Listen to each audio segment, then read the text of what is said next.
Morning everyone, कैसे हो? आई hope कि अच्छे होंगे। आज पढ़ने वाले हम लोग cell unit of life. Cell unit of life ये चैप्टर की आपका बेसिक है ना? बेसिक है, बहुत अच्छा से पढ़ना पड़ेगा इसको। क्या पढ़ेंगे? पहले पहले हैंड रिटन नोट्स पढ़ेंगे, है ना? वहां से समझ लेंगे, उसके बाद फिर एनसीईआरटी पढ़ेंगे, है ना? एनसीईआरटी हाईलाइट किया हुआ है ना? प्रॉपर जो एनसीईआरटी है ना, वही कोई पीडीएफ वूडीएफ नहीं, प्रॉपर बुक का है। हाँ, देख रहे हो? सारा चीज बताएंगे, बहुत मजा आएगा। एनसीईआरटी का हर एक लाइन देखना है। अभी क्या है ना कि एनसीईआरटी से ही क्वेश्चन आता है। एनसीईआरटी से ही क्वेश्चन आता है, मतलब 90 क्वेश्चन में से एक दो क्वेश्चन बाहर रहता है, बाकी क्या होता है, एनसीईआरटी से ही क्वेश्चन रहता है। इसीलिए एनसीईआरटी को कवर करना बहुत जरूरी है। ठीक है, लाइन बाय लाइन देखेंगे, बहुत मजा आएगा। ठीक है, सेल यूनिट ऑफ लाइफ। चलो पहले हैंड रिटेन से थोड़ा देख लेते हैं। देखो, यहाँ पे क्या आपका सेल का डिफिनेशन है। किसका है? सेल का डिफिनेशन है। सेल के बारे में क्या जानते हो? सेल आपका क्या है? Fundamental and structural and functional unit of living organism. NCERT बोलता है कि सेल क्या है आपका? फंडामेंटल भी है, स्ट्रक्चरल भी है, functional unit of life. Structural का मतलब क्या हुआ समझो। जैसे बॉडी में कोई एक ऑर्गेन है, जैसे लीवर है। क्या है आपका? लीवर है। तो लीवर आपका किससे बनता है? बहुत सारा सेल मिलके बनाता है। बहुत सारा सेल मिलके क्या बनाता है? आपका लीवर का फॉर्मेशन करता है। लीवर का फॉर्मेशन करता है ना? तो ये क्या हो गया? स्ट्रक्चर का फॉर्मेशन किया। ये सेल क्या किया? बहुत सारा सेल मिलके क्या बना? एक स्ट्रक्चर बनाया। उस स्ट्रक्चर का नाम क्या? लीवर। स्ट्रक्चरल और functional unit of life. Functional unit of life मतलब हुआ कि सेल के अंदर क्या होता है? कोई भी रिएक्शन होता है, मतलब बॉडी के अंदर कोई भी रिएक्शन होता है ना, वो सेल के अंदर होता है। क्या होता है? सेल के अंदर होता है। तो ये स्ट्रक्चरल यूनिट भी है और फंक्शनल यूनिट भी है। फंक्शनल यूनिट भी है। कोई ऑल लिविंग ऑर्गेनिज्म, जितना भी लिविंग ऑर्गेनिज्म है सबका। ठीक है। उसके बाद सेकंड पॉइंट एनसीईआरटी का क्या है कि जो बोलता है कि जो सेल का फर्स्ट टाइम डिस्कवर किया था 1665 में। कब किया था? 1665 में। कौन किया था? रॉबर्ट हुक ने। रॉबर्ट हुक ने किया था 1665 में। रॉबर्ट हुक ने सेल का डिस्कवर किया था। बट ये जो सेल का डिस्कवर किया था, ये आपका जिंदा सेल था ना, ये डेड सेल था। कौन सा सेल था? डेड सेल था, है ना? यहाँ पे मेंशन कर लीजिए, ये कैसा सेल था आपका? डेड सेल था, मतलब मरा हुआ सेल था। मरा हुआ सेल था। तो लाइव सेल का डिस्कवर कौन किया? रॉबर्ट हुक ने ना, जो सेल का डिस्कवर किया था, कॉर्क में किया था। कॉर्क, याद रखना, कॉर्क। मधुमक्खी का छत्ता होता है ना, उसी में किया था। कॉर्क। अब देखो, सेल ट्रम भी क्या दिया? वही वही दिया था, रॉबर्ट हुक। अब अब क्या है कि रॉबर्ट हुक तो क्या किया? जिंदा मतलब मरा हुआ सेल का डिस्कवर किया। लेकिन जिंदा सेल का डिस्कवर करा क्या था आपका? लेवन हुक ने किया था। कौन किया था? लेवन हुक। लेवन हुक क्या किया था? जो लाइव सेल है, जिंदा सेल है, उसका डिस्कवर किया था। उसका डिस्कवर किया था। ठीक है, उसका डिस्कवर किया था। आप कमेंट करके ये बता सकते हैं कि ये कब किया था? कब किया था, है ना? उसके बाद नेक्स्ट पॉइंट देखो।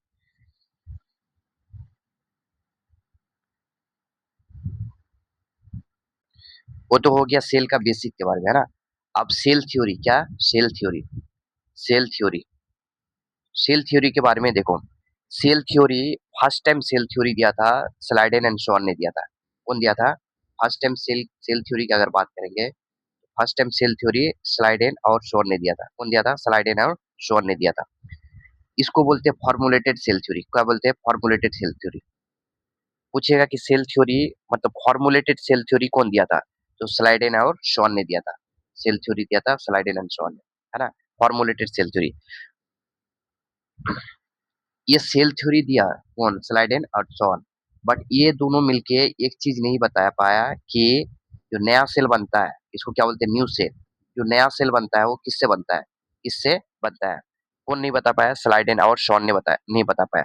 तो इसको एक्सप्लेन करने के लिए, इसको जो नया सेल बनता है, इसको एक्सप्लेन करने के लिए एक साइंटिस्ट है जिसका नाम है विर्चो। क्या नाम है? रॉडल्फ विर्चो। रॉडल्फ विर्चो। इन्होंने क्या बताया? इन्होंने बताया जो नया सेल जो बनता है, नया सेल जो बनता है, पहले से मौजूद सेल, जो न्यू सेल बनता है, ये कैसे बनता है आपका?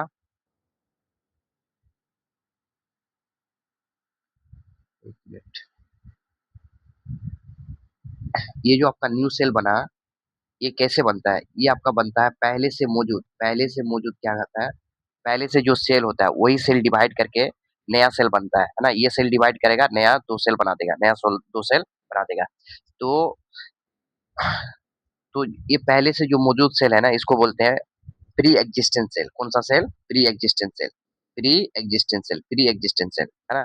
तो विर्चो ने क्या बताया कि प्री एग्जिस्टेंट सेल ही डिवाइड करके नया सेल बनाता है, नया सेल बनाता है। इसी को क्या बोलते हैं? ओमनिस सेलुला इस सेलुला, है ना? ओमनिस सेलुला इस सेलुला, बहुत इंपॉर्टेंट पॉइंट है। पूछेगा कि ओमनिस सेलुला इस सेलुला टाइटल कौन दिया था? कौन दिया था आपका? विर्चो ने दिया था। कौन दिया था? विर्चो ने दिया था, विर्चो। ठीक है? अब देखो, अब यहाँ से क्वेश्चन कैसे आएगा? ये आपका क्या है? विर्चो ने क्या किया? सेल, पहले तो सेल थ्योरी आ गया था ना, पहले सेल थ्योरी दे दिया था। कौन? स्लाइडेन और स्वान ने दे दिया था। स्लाइडेन और स्वान ने, मतलब पहले सेल थ्योरी आपका स्लाइडेन और स्वान ने दे दिया था, सेल थ्योरी दे दिया था। बट इसको मॉडिफाइड किया है, किसको? इस सेल थ्योरी को मॉडिफाइड किया। कौन मॉडिफाइड किया? विर्चो ने किया, है ना? सिर्फ इन्होंने बताया था कि जो जो नया सेल बनता है, किससे बनता है? पहले से मौजूद सेल डिवाइड करके ही बनता है। तो इसको बोलते हैं modified cell theory. Modified cell theory. 2 question आ सकता है। देखो, पूछेगा कि मॉडिफाइड सेल थ्योरी कौन दिया था? तो आंसर जाएगा कि आपका विर्चो जाएगा। क्या जाएगा आपका? विर्चो जाएगा। वहीं पे अगर पूछेगा कि फॉर्मूलेटेड सेल थ्योरी कौन दिया था? फॉर्मूलेटेड सेल थ्योरी, आंसर क्या जाएगा आपका? स्लाइडेन और शॉन जाएगा। स्लाइडेन और शॉन जाएगा। समझ में आया दोनों में क्या डिफरेंस है?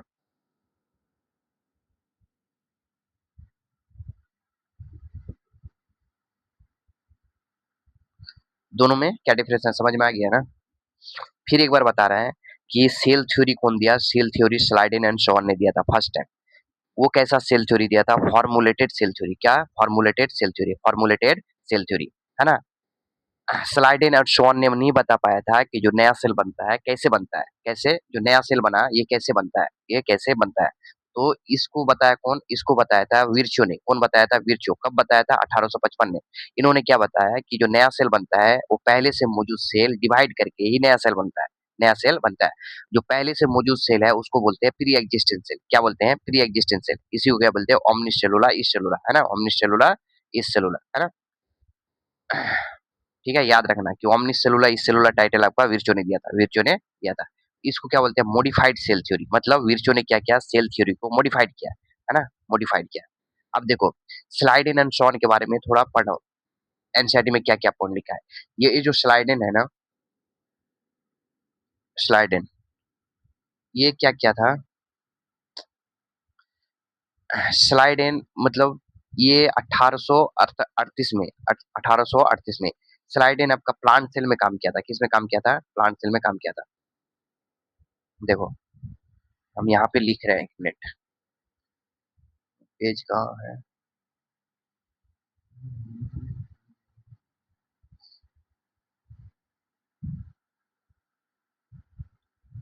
चलो यहीं पे लिखते हैं। ये आपका क्या है? स्लाइडेन, है ना? ये आपका क्या था? प्लांट सेल में काम किया था। किसमें काम किया था? प्लांट सेल में काम किया था। प्लांट सेल में, प्लांट सेल में। लिखने का सुविधा अच्छा नहीं है ना, इसलिए थोड़ा बहुत इधर-उधर हो सकता है, बट थोड़ा मैनेज कर लीजिएगा, ठीक है? ये आपका प्लांट सेल में काम किया था। कौन? स्लाइडेन ने। प्लांट सेल में स्टडी किया था। उसके बाद बताया था जो प्लांट बना होता है डिफरेंट काइंड ऑफ सेल से, डिफरेंट काइंड ऑफ सेल से। जो प्लांट का जो सेल होता है वो बना होता है क्या? डिफरेंट काइंड ऑफ सेल से बना होता है, डिफरेंट काइंड ऑफ सेल से बना होता है। ठीक है? ये पॉइंट आपका इंपॉर्टेंट है। और श्वान है ना, श्वान क्या किया था? ये आपका दोनों में काम किया था। ये क्या किया था आपका? प्लांट सेल में भी काम किया था और एनिमल सेल दोनों में काम किया था। ये आपका प्लांट सेल में भी काम किया था और एनिमल सेल दोनों में काम किया था। ये कब काम किया था? मतलब स्टडी किया था 1839 में, 1839 में, 1839 में। अब देखो, इसमें क्या-क्या पॉइंट पूछ सकता है? श्वान, श्वान की बात कर रहे हैं यहाँ पे। श्वान क्या किया था? आपका एनिमल सेल में भी काम किया था, एनिमल सेल में भी और प्लांट सेल में भी काम किया था, प्लांट सेल में भी काम किया था। तो एनिमल सेल में स्टडी करने के बाद बताया था कि एनिमल सेल में क्या होता है, एक लेयर होता है जिसको बोलते हैं प्लाज्मा मेम्ब्रेन। Plasma membrane. बोलेगा कि फर्स्ट टाइम प्लाज्मा मेम्ब्रेन के बारे में कौन बताया था? शॉन ने बताया था। प्लाज्मा मेम्ब्रेन या फिर सेल मेम्ब्रेन बोलते हैं इसको। क्या बोलते हैं? Cell membrane. ये आप और प्लांट सेल में भी काम कर किया था, है ना? और प्लांट सेल में काम करने के बाद वो सेल वॉल के बारे में बताया था। किसके बारे में? सेल वॉल के बारे में बताया था। बोला था कि शॉन ने बताया था कि जो प्लांट में सेल वॉल होता है, वो प्लांट का यूनिक कैरेक्टर है। क्या है? प्लांट का यूनिक कैरेक्टर है। ठीक है? वही सारा पॉइंट लिखा हुआ है, आप देखो। अभी एनसीईआरटी भी पढ़ेंगे ना, एनसीईआरटी में भी यही पॉइंट लिखा हुआ है सारा चीज़। अभी देखते हैं क्या? देखो, श्वान के बारे में पढ़े। किसके बारे में? श्वान के बारे में पढ़े। 1839 में found that the cell have two thin outer layer. बताया है कि थीन सेल के पास क्या होता है?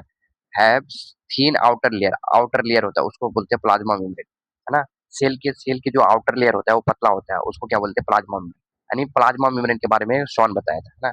ये also found that plant cell have ये सेल वॉल। बोला कि प्लांट सेल में क्या होता है?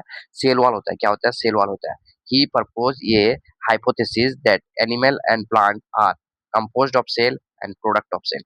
ये नो मतलब ये दोनों बताया। बोला था कि प्लांट में जो सेल वॉल होता है वो प्लांट का यूनिक कैरेक्टर है ना? उसके बाद ये एक हाइपोथेसिस दिया। क्या दिया? एक हाइपोथेसिस दिया। क्या दिया? बोला कि एनिमल और plant are composed of cell and product of cell. जो एनिमल होता है और प्लांट होता है वो किससे बना होता है? कंपोज्ड ऑफ सेल से बना होता है और सेल के प्रोडक्ट से बना होता है। सेल का प्रोडक्ट से बना होता है। क्या बोला?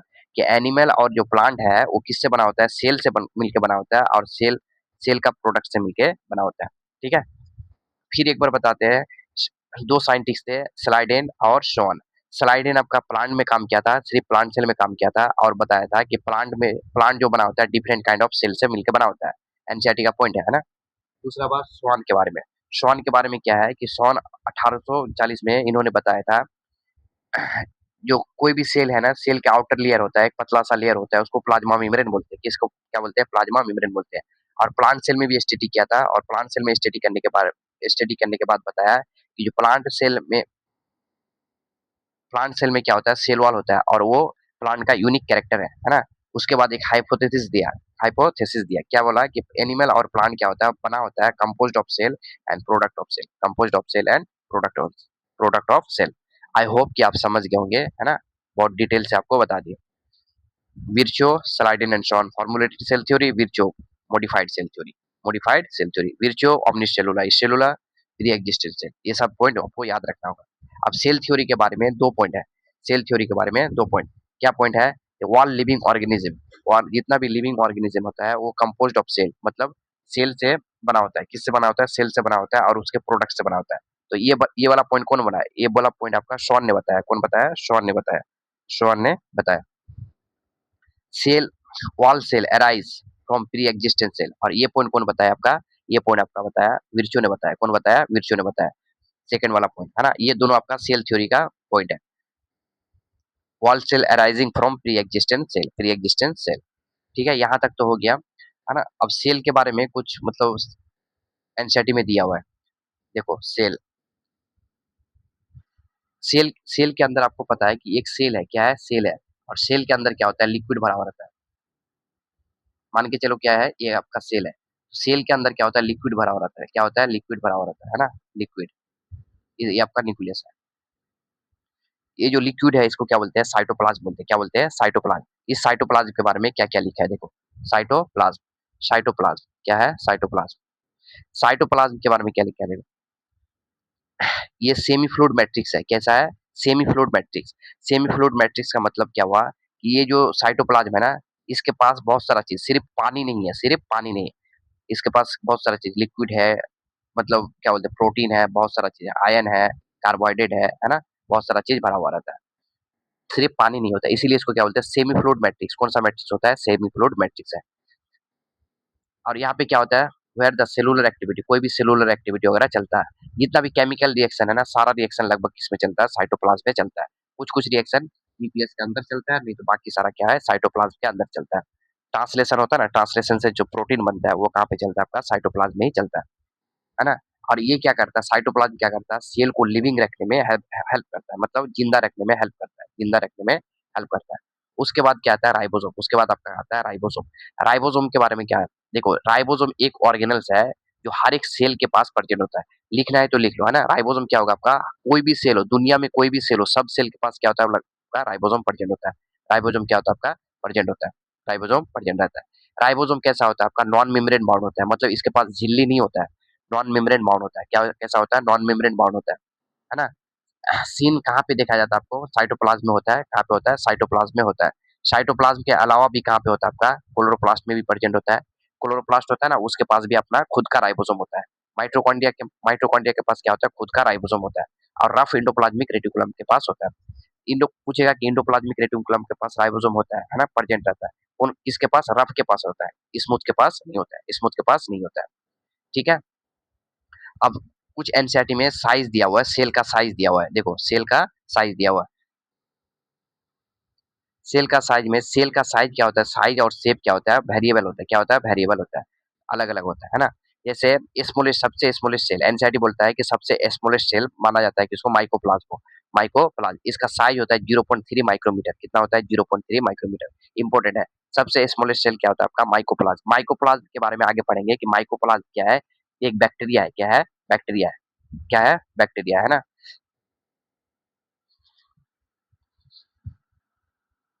प्रोकैरियोट में ही आता है।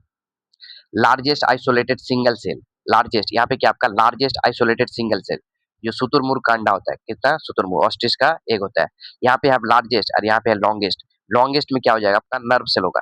नर्व सेल आपका सर से लेके पैर तक फैला हुआ रहता है। पैर तक फैला हुआ रहता है ना? तो सबसे लॉन्गेस्ट पूछेगा तो नर्व सेल हो जाएगा, और सबसे स्मॉलेस्ट पूछेगा तो क्या होगा? ऑस्ट्रिच होगा। क्या होगा? ऑस्ट्रिच का अंडा होगा, है ना?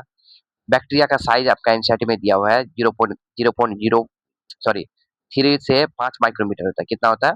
5 माइक्रोमीटर। फिर यहाँ पे और एक पॉइंट लिख दिया कि टिपिकल बैक्टीरिया का कितना है? 1 से 2 माइक्रोमीटर। 1 से 2 माइक्रोमीटर, है ना? दोनों ध्यान में रखना, ऑप्शन के अकॉर्डिंग मानना पड़ेगा आपको। 3 से 5 माइक्रोमीटर भी दिया हुआ, और टिपिकल बैक्टीरिया का कितना दिया हुआ? 1 से 2 माइक्रोमीटर का दिया हुआ। ह्यूमन आरबीसी का अगर बात करें तो ये कितना होता है? 7 माइक्रोमीटर होता है। कितना होता है? 7 माइक्रोमीटर। 7 माइक्रोमीटर ह्यूमन आरबीसी का डायमीटर कितना होता है आपका? 7 माइक्रोमीटर होता है। देखिए, जो सेल का साइज होता है ना, the based on the function, function के बेसिस पे इसका साइज क्या करता है? शेप और साइज क्या करता है? वेरी करता है। कैसा कैसा होता है? डिस्क लाइक होता है, पॉलीगोनल होता है, कोलिम्युलर होता है, क्यूबॉइडल होता है ना? ये सब टाइप है, सेल का टाइप है। अब जो सेल होता है मेनली दो टाइप का सेल होता है। कि क्या होता है? एक प्रोकैरियोटिक सेल होता है, दूसरा क्या होता है? यूकैरियोटिक सेल होता है। क्या बोले? एक प्रोकैरियोटिक सेल होता है, दूसरा आपका यूकैरियोटिक सेल। प्रोकैरियोटिक सेल और यूकैरियोटिक सेल। यूकैरियोटिक सेल में क्या क्या आएगा? यूकैरियोटिक सेल में प्लांट सेल आ जाता है आपका। प्लांट सेल, है ना? मेनली आपका प्लांट सेल आ जाता है, और क्या होता है? Animal cell. Animal cell, animal cell, है ना? दोनों में डिफरेंस अभी पढ़ना पड़ेगा, है ना? प्लांट सेल और एनिमल सेल यूकैरियोटिक में आता है, और बाकी प्रोकैरियोटिक में आता है। प्रोकैरियोटिक में आता है ना? यहाँ तक कोई दिक्कत? ये आपका क्या था? एनसीईआरटी का फर्स्ट पेज लगभग कंप्लीट हो गया ना? अब देखते हैं इसका एनसीईआरटी देख लेते हैं। उसके बाद फिर क्या कर पढ़ेंगे आगे? सेल डिफरेंस के बारे में पढ़ेंगे, प्रोकैरियोटिक और यूकैरियोटिक। चलो एनसीईआरटी देखते हैं।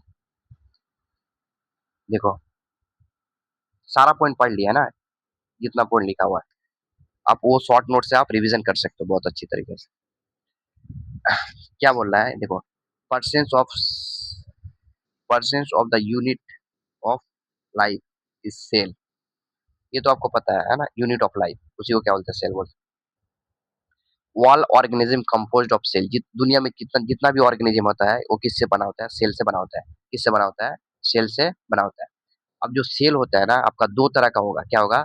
Some cell are the single. अगर एक सेल से बना होगा, कोई भी ऑर्गेनिज्म अगर एक सेल से बना होता है उसको यूनिसेलुलर बोलते हैं। क्या बोलते हैं? यूनिसेलुलर बोलते हैं, है ना? यूनि मतलब क्या होता है? एक होता है। और एक से ज्यादा अगर सेल अगर एक से कंपोज्ड ऑफ मेनी सेल, मतलब एक से ज्यादा सेल से अगर बना होता है तो उसको क्या बोलते हैं? मल्टीसेलुलर बोलते हैं। क्या बोलते हैं? मल्टी मल्टी सेलुलर ऑर्गेनिज्म बोलते हैं। Multi cellular organism. ये आपका मल्टी सेलुलर ऑर्गेनिज्म हो गया, ये आपका यूनिसेलुलर ऑर्गेनिज्म हो गया। यूनिसेलुलर ऑर्गेनिज्म हो गया। समझ में आया? यूनिसेलुलर ऑर्गेनिज्म और मल्टीसेलुलर ऑर्गेनिज्म। एक से बना होगा तो यूनिसेलुलर बोलेंगे, और एक से ज्यादा से बना होगा तो उसको क्या बोलेंगे? मल्टीसेलुलर ऑर्गेनिज्म बोलते हैं। अब देखो, सेल के बारे में पता है कि रॉबर्ट हुक ने बताया था, डिस्कवर किया था, फर्स्ट टाइम डिस्कवर किया था, है ना? कैसा सेल था आपका? डेड था, और क्वार्क में देखा था। किस में देखा था? क्वार्क में देखा था। क्वार्क में देखा था। ये देखिए क्या लिखा है? यूनिसेलुलर ऑर्गेनिज्म के बारे में क्या लिखा है? देखो, कोई भी एक सेल है ना, यूनिसेलुलर मतलब एक सेल है, इसके पास क्या है? जैसे अमीबा है ना, यूनिसेलुलर है। ये एक सेल से बना ऑर्गेनिज्म अपना सारा फंक्शन करता है, उसको जो चीज जरूरी होता है सारा फंक्शन करता है, वही वाला पॉइंट लिखा हुआ है कि unicellular organism are capable independent existence, वो इंडिपेंडेंट एग्जिस्टेंस मतलब वो इंडिपेंडेंटली रहता है, परफॉर्म द एसेंशियल फंक्शन, और क्या करता है अपना जो एसेंशियल फंक्शन है वो कार्य करता है ना, वो फंक्शन पूरा करता है, essential function. Anything less than ये simple, anything less than is complete structure of cell does not ensure the independent living है ना। सेल के बारे में फिर लिखा देखो, सेल क्या है कि fundamental and structural functional unit of life. Cell क्या है सबका, fundamental structural and functional unit of life है, यूनिट ऑफ लाइफ है ना। अब यहाँ पे दिखा है कि रॉबर्ट लिवन हुक के बारे में बोला है। लिवन हुक क्या किया था, फर्स्ट टाइम क्या किया था, सेल को देखा था, सेल का देखा था, कैसा सेल था आपका, जिंदा सेल था। यहाँ पे लाइफ सेल लिखा हुआ है, क्या लिखा हुआ है, लाइफ सेल है ना। अपना एनसीईआरटी में देखो, ये आपका क्या है, लिवन हुक क्या है आपका, लिवन हुक फर्स्ट टाइम सेल का डिस्कवर किया था, बट ये कैसा सेल था, जिंदा सेल था, कैसा सेल था, जिंदा सेल था। उसके बाद आया था मतलब उसके बाद रॉबर्ट ब्राउन एक साइंटिस्ट थे, ये क्या किया था, न्यूक्लियस का डिस्कवर किया था, बहुत इंपॉर्टेंट है ना। न्यूक्लियस का डिस्कवर कौन किया था आपका, रॉबर्ट ब्राउन। और रॉबर्ट हुक ने सेल का डिस्कवर किया था, और रॉबर्ट ब्राउन न्यूक्लियस का डिस्कवर किया। आगे ये पॉइंट बोल रहा है कि invention of the electron microscope and improvement of the leading to the electron microscope रिलेबल all the structural detail of the cell, मतलब इलेक्ट्रॉन माइक्रोस्कोप का आविष्कार हुआ ना, उसके बाद जो सेल का डिटेल स्टडी हो पाया है ना, डिटेल स्टडी हो पाया। अब देखिए सेल थ्योरी के बारे में वहां से हम लोग पढ़ लिए। सेल थ्योरी के बारे में क्या पढ़े, सेल थ्योरी के बारे में पढ़े थे कि सेल थ्योरी फर्स्ट टाइम कौन दिया था, स्लाइडेन और शॉन ने दिया था। कौन दिया था, स्लाइडेन और शॉन ने दिया था, स्लाइडेन और शॉन ने दिया था। 1800 1838 में स्लाइडेन स्लाइडेन ये आपका जर्मन बोटनिस्ट है, क्या था, जर्मन बोटनिस्ट है ना। ये कहाँ पे काम किया था, ये वर्क किया था, स्टडी किया था, कहाँ पे, प्लांट सेल में काम किया था है ना। और बोला था कि all plant compose of different kind of cell which form tissue. समझे इस पॉइंट को, समझे। देखो सिंपल बात है कि जो स्लाइडेन है ना, एक-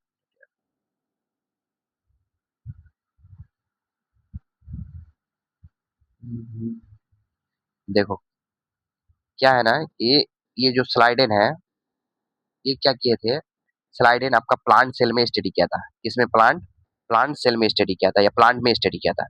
प्लांट में स्टडी करने के बाद उन्होंने क्या बताया, प्लांट में स्टडी करने के बाद बताया कि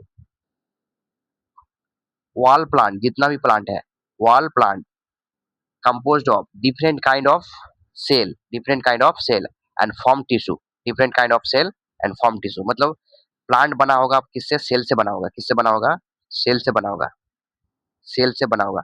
और ये सेल फिर मिलके क्या बना लेगा, टिश्यू का फॉर्मेशन करेगा, टिश्यू का फॉर्मेशन करेगा। सिंपल है ना, सिंपल है। अब आ जाएगा आपका श्वान। इधर थोड़ा फोटो नहीं आया अच्छा से अब, बट अपन अपना एनसीईआरटी देखो है ना। ये आपका श्वान, स्वान के बारे में क्या बोले, स्वान के बारे में बोले कि ये आपका प्लांट में भी काम किया था और एनिमल में भी काम किया था। स्वान आपका किसमें, प्लांट, स्वान 1839 में। ये आपका अभी नया वाला एनसीईआरटी में ना, ये भी ब्रिटिश दिया हुआ है ना, अभी शायद जर्मन कर दिया, जर्मन जूलॉजिस्ट। इन्होंने क्या किया, इन्होंने काम किया था, चलो यहाँ पे लिख देता हूँ। इन्होंने आपका, ये आपका प्लांट सेल में भी काम किया था, प्लांट सेल में काम करके मतलब प्लांट सेल में स्टडी किया था और सेल वॉल के बारे में बताया था, सेल वॉल के बारे में बताया था है ना, सेल वॉल के बारे में बताया था। और किस में काम किया, एनिमल सेल में, प्लांट सेल में काम किया और एनिमल सेल में, एनिमल सेल। तो एनिमल सेल में काम करके स्टडी करके बताया किसके बारे में, प्लाज्मा मेम्ब्रेन के बारे में मैंने बताया था, प्लाज्मा मेम्ब्रेन या सेल मेम्ब्रेन के बारे में बताया था है ना। प्लांट के बारे में क्या बोला कि प्लांट के पास क्या होता है, सेल वॉल होता है, जो कि प्लांट का यूनिक कैरेक्टर है, यूनिक कैरेक्टर है। चलो देखो वही सारा पॉइंट लिखा हुआ है। ब्रिटिश जूलॉजिस्ट थे, the animal cell and reported to the cell of thin outer layer, thin outer layer, एक एनिमल सेल के पास क्या होता है, थीन आउटर लेयर होता है, उसको क्या बोलते हैं, प्लाज्मा मेम्ब्रेन बोलते हैं। क्या बोलते हैं? प्लाज्मा मेम्ब्रेन बोलते हैं। प्लाज्मा मेम्ब्रेन बोलते हैं। प्लाज्मा मेम्ब्रेन है ना, प्लाज्मा मेम्ब्रेन। अब देखो आगे क्या लिखा है, अब ये क्या करेगा, प्लांट सेल में भी काम करता है। किसमें काम करता है? प्लांट टिश्यू या सेल में काम करता है। और बताया है कि presence of the cell wall the unique character of the plant, unique character of plant, है ना। सेल वॉल के बारे में बोला कि प्लांट में सेल वॉल होता है, वो क्या है, यूनिक कैरेक्टर है। प्लांट का क्या है, आपका यूनिक कैरेक्टर है, यूनिक कैरेक्टर है। अब देखो अब क्या क्या है कि हाइपोथेसिस दिया है, ये क्या क्या फिर एक हाइपोथेसिस दिया। यहाँ पे देखो शॉन ने क्या किया था, propose the hypothesis that animal और plant are composed of cell and product of cell. मतलब इन्होंने फिर एक हाइपोथेसिस बता दिया कि मतलब जो प्लांट और एनिमल बना होता है किससे, सेल से बना होता है, और सेल का प्रोडक्ट से बना होता है, सेल का प्रोडक्ट से बना होता है। ठीक है, हर एक लाइन इंपॉर्टेंट है। आगे देखो आगे क्या है, आगे अब क्या हुआ कि ये दोनों क्या किया, फॉर्मुलेटेड सेल थ्योरी दिया। क्या दिया? फॉर्मुलेटेड। ये लाइन आपका इंपॉर्टेंट है। कौन सा लाइन? फॉर्मुलेटेड सेल थ्योरी वाला। ये आपका क्या है, ये आपका फॉर्मुलेटेड सेल थ्योरी देता है। दोनों मिलके क्या किया, फॉर्मुलेटेड सेल थ्योरी दिया, फॉर्मुलेटेड सेल थ्योरी दिया, फॉर्मुलेटेड सेल थ्योरी, है ना।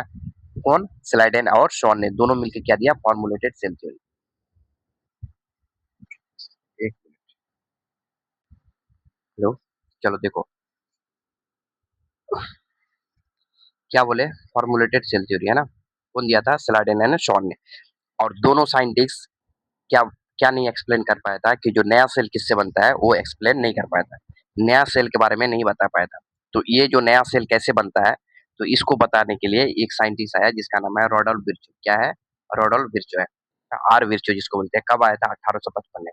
ये 1855 में क्या बताया, कि इन्होंने बता दिया है कि जो नया सेल बनता है, जो नया सेल बनता है वो प्री एग्जिस्टेंस सेल से बनता है। प्री एग्जिस्टेंस सेल मतलब पहले से जो मौजूद सेल है, पहले से जो मौजूद सेल है वही सेल डिवाइड करके नया सेल बनता है। इसको क्या बोलते हैं? प्री एग्जिस्टेंस सेल, यानी ओमनिस सेलुला इस सेलुला बोलते हैं। क्या बोलते हैं? ओमनिस सेलुला। ये वाला टाइटल दे देगा, उसका बोलेगा कि ये कौन बताया था, तो कौन बताया था? रोडोल्फ विर्चो ने बताया था, है ना। तो ये क्या किया, सेल थ्योरी को मॉडिफाइड किया, है ना। इसीलिए पूछेगा कि मॉडिफाइड सेल थ्योरी कौन दिया था, तो मॉडिफाइड सेल थ्योरी आपका विर्चो ने दिया था। पूछेगा कि फॉर्मुलेटेड सेल थ्योरी कौन दिया, तो फॉर्मुलेटेड सेल थ्योरी आपका स्लाइडेन और सॉर ने दिया था, स्लाइडेन और सॉर ने दिया है। ठीक है। और ये क्या किया, अब ये भी पॉइंट पूछ सकता है कि final shape of cell theory कौन दिया है, final shape of cell theory. तो final shape of cell theory आपका कौन जाएगा, विर्चो ने जाएगा, विर्चो, है ना। मतलब सेल थ्योरी को फाइनली किया। ठीक है। उसके बाद देखो सेल थ्योरी का दो पॉइंट है ना, ये दो पॉइंट को याद रखना है। क्या क्या है कि all organism composed of cell and product of cell, जितना भी ऑर्गेनिज्म होता है वो बना होता है सेल से, बना होता है, कंपोज्ड ऑफ सेल और उसका प्रोडक्ट से बना होता है। जस्ट लाइक कौन बोला, सॉन ने बताया था कि जो प्लांट और एनिमल जो बना होता है, किससे बना होता है, सेल से बना होता है और उसका प्रोडक्ट से बना होता है ना। और ये वाला पॉइंट आपका कौन बताया, विर्चो ने बताया था।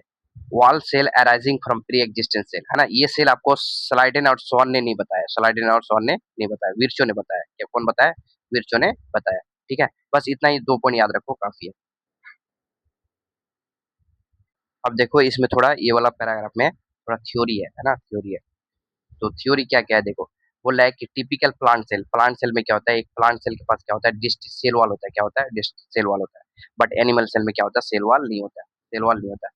Outer boundary and just within the cell membrane, उसके नीचे क्या होता है आपका, सेल मेम्ब्रेन होता है, सेल मेम्ब्रेन होता है। ह्यूमन चीक स्टडी किया था इस सब में, है ना। Have two outer membrane of eliminated structure. देखो यहाँ पे देखो, डेंस मेम्ब्रेन बाउंड स्ट्रक्चर, उसको क्या बोलते हैं, न्यूक्लियस बोलते हैं। सेल के अंदर क्या होता है, एक डेंस मेम्ब्रेन बाउंड स्ट्रक्चर होता है, उसको क्या बोलते हैं, न्यूक्लियस बोलते हैं।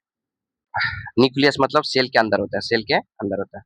अब देखो सेल, प्रोकैरियोटिक सेल और यूकैरियोटिक सेल के बारे में क्या बोलता है। ये आपका क्या है, eukaryotic cell, eukaryotic cell.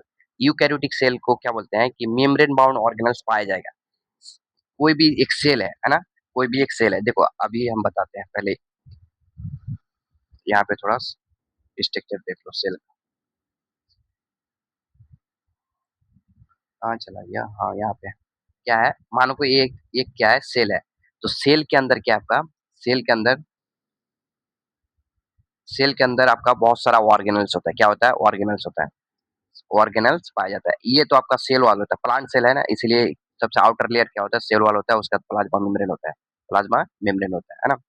Cell के अंदर जो ऑर्गेनेल्स होता है, जैसे लाइसोसोम है, ये आपका क्या ऑर्गेनेल्स है? एंडोप्लाज्मिक रेटिकुलम, ये आपका क्या ऑर्गेनेल है? माइक्रोट्यूब्यूल्स है ना? पैरोक्सिसोम, पैरोक्सिसोम, क्लोरोप्लास्ट है ना? क्लोरोप्लास्ट हो गया, राइबोसोम हो गया, माइटोकॉन्ड्रिया हो गया। ये सब क्या है? सेल के अंदर पाया जाता है। क्या? ऑर्गेनेल्स पाया जाता है ना? तो प्रो याद रखना, एक पॉइंट याद रखना कि जो प्रोकैरियोटिक सेल होता है ना, प्रोकैरियोटिक सेल हम पीसी लिखते हैं ना, इसमें सिर्फ और सिर्फ एक ही ऑर्गेनेल्स पाया जाता है जिसका नाम है राइबोसोम। बाकी कुछ नहीं प्रेजेंट होता है। माइटोकॉन्ड्रिया नहीं होता है, क्लोरोप्लास्ट नहीं होता है, पैरोक्सिसोम नहीं होता है, लाइसोसोम नहीं होता है, माइक्रोट्यूब्यूल नहीं होता है, ये सब कुछ नहीं होता है, कुछ नहीं होता है, ठीक है? रटना नहीं है, बस सिंपल में याद रखना कि प्रोकैरियोटिक सेल में सिर्फ और सिर्फ राइबोसोम प्रेजेंट होता है, बाकी कुछ प्रेजेंट नहीं होता है, ठीक है? अब देखो, अब वही सब कहानी लिखा है यहाँ पे। यहाँ तक तो हो गया था। हम्म,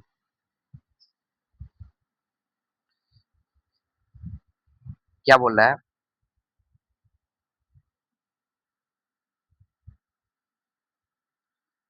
cell have the membrane bound of nuclei, membrane bound nuclei, उसको क्या बोलते हैं? Eukaryotic cell. यूकैरियोटिक सेल के पास न्यूक्लियस होता है, तो उसमें क्या होगा? न्यूक्लियस का मेम्ब्रेन प्रेजेंट होगा, है ना? मेम्ब्रेन बाउंड न्यूक्लियर प्रेजेंट होगा यूकैरियोटिक में। प्रोकैरियोट में क्या होता है? न्यूक्लियस होता ही नहीं। Where the cell that the lack membrane bound nucleus, membrane bound nucleus, membrane bound nucleus किसके पास? प्रोकैरियोटिक सेल पे नहीं होता है। प्रोकैरियोटिक सेल के पास क्या होता है? नहीं होता है। बहुत prokaryotic cell and eukaryotic cell दोनों के पास क्या होता है? एक फ्लूइड मैट्रिक्स होता है, जिसको क्या बोलते हैं? साइटोप्लाज्म बोलते हैं। तो साइटोप्लाज्म है ना, तो हर एक सेल के पास क्या होगा? साइटोप्लाज्म होगा ही, साइटोप्लाज्म होगा। Occupy the volume of the cell. Cytoplasm is क्या है? साइटोप्लाज्म के बारे में अभी हम बोले ना कि main arena of cellular activity है। साइटोप्लाज्म क्या आपका? Main arena of cellular activity. कोई भी सेलुलर एक्टिविटी कहाँ पे चलता है? आपका साइटोप्लाज्म में चलता है ना। ये पॉइंट बहुत इंपॉर्टेंट है। साइटोप्लाज्म इज ये main main arena of cellular activity, बहुत प्लांट सेल और एनिमल सेल, प्लांट सेल और एनिमल सेल दोनों के लिए क्या है? दोनों के लिए। साइटोप्लाज्म का काम क्या था आपका? जो सेल को लिविंग स्टेट में बनाए रखता है, लिविंग स्टेट में बनाए रखता है, लिविंग स्टेट में क्या करता है? बनाए रखता है, ठीक है? आगे देखो, membrane bound distinct structure called organelles.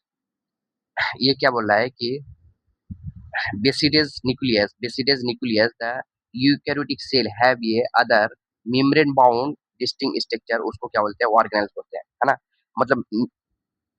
मतलब सेल के अंदर ही क्या होता है? मेम्ब्रेन बाउंड ऑर्गेनल्स होता है, जैसे माइटोकॉन्ड्रिया हो गया, गोल्गी बॉडी हो गया, लाइसोसोम हो गया, इसको क्या बोलते हैं? ऑर्गेनल बोलते हैं, है ना? ऑर्गेनल मतलब इंडोप्लाज्मिक रेटिकुलम क्या आपका? ऑर्गेनल है। गोल्गी कॉम्प्लेक्स या गोल्गी बॉडी क्या आपका? ऑर्गेनल। लाइसोसोम क्या आपका? ऑर्गेनल है। माइटोकॉन्ड्रिया क्या आपका? ऑर्गेनल्स है। माइक्रोबॉडीज क्या आपका? ऑर्गेनल है। वैक्यूल क्या आपका? ऑर्गेनल्स है। सिंपल वे में याद रखो, माइट्रो मतलब सेल के अंदर जो भी स्ट्रक्चर पाया जाता है उसको क्या बोलते हैं? ऑर्गेनल बोलते हैं, ऑर्गेनल बोलते हैं, है ना? प्रोकैरियोटिक सेल के बारे में क्या लिखा है? Prokaryotic cell lack such membrane bound organelle. जितना भी अभी पढ़े ना, ये सारा membrane bound organelles prokaryotic cell में प्रेजेंट नहीं होता है।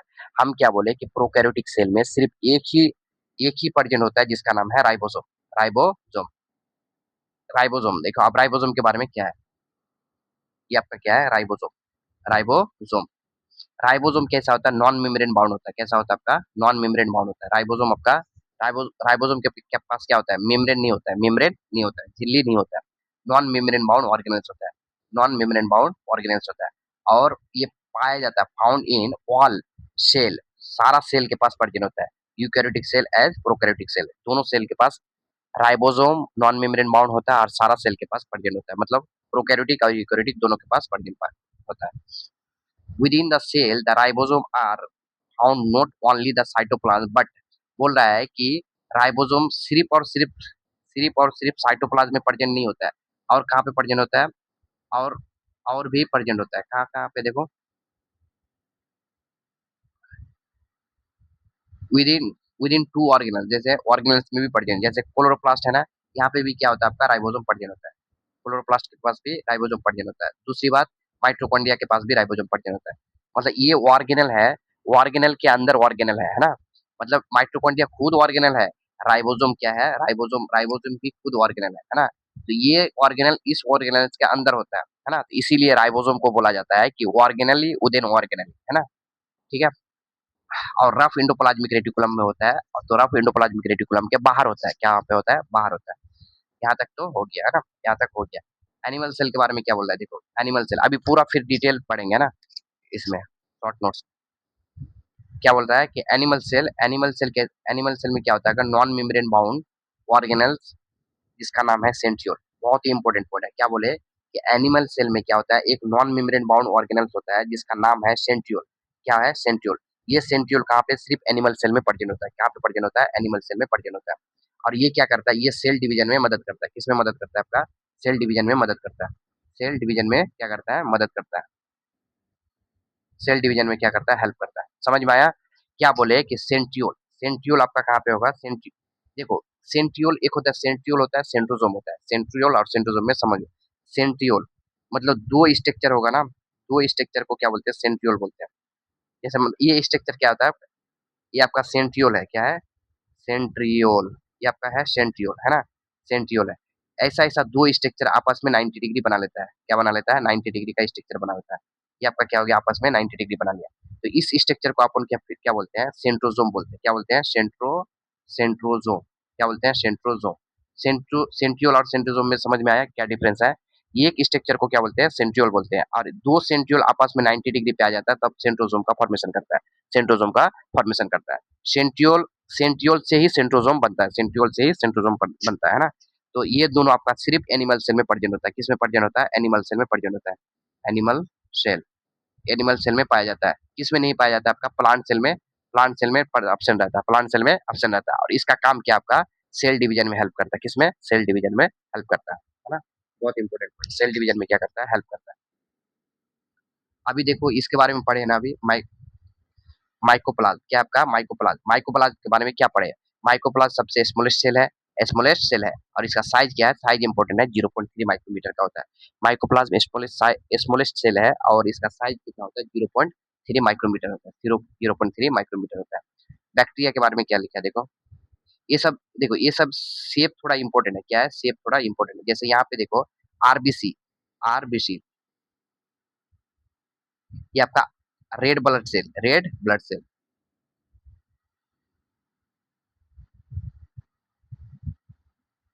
रेड ब्लड सेल कैसा होता है? राउंड होता है और बाइकॉनकेव होता है। कैसा होता है? Round and biconcave.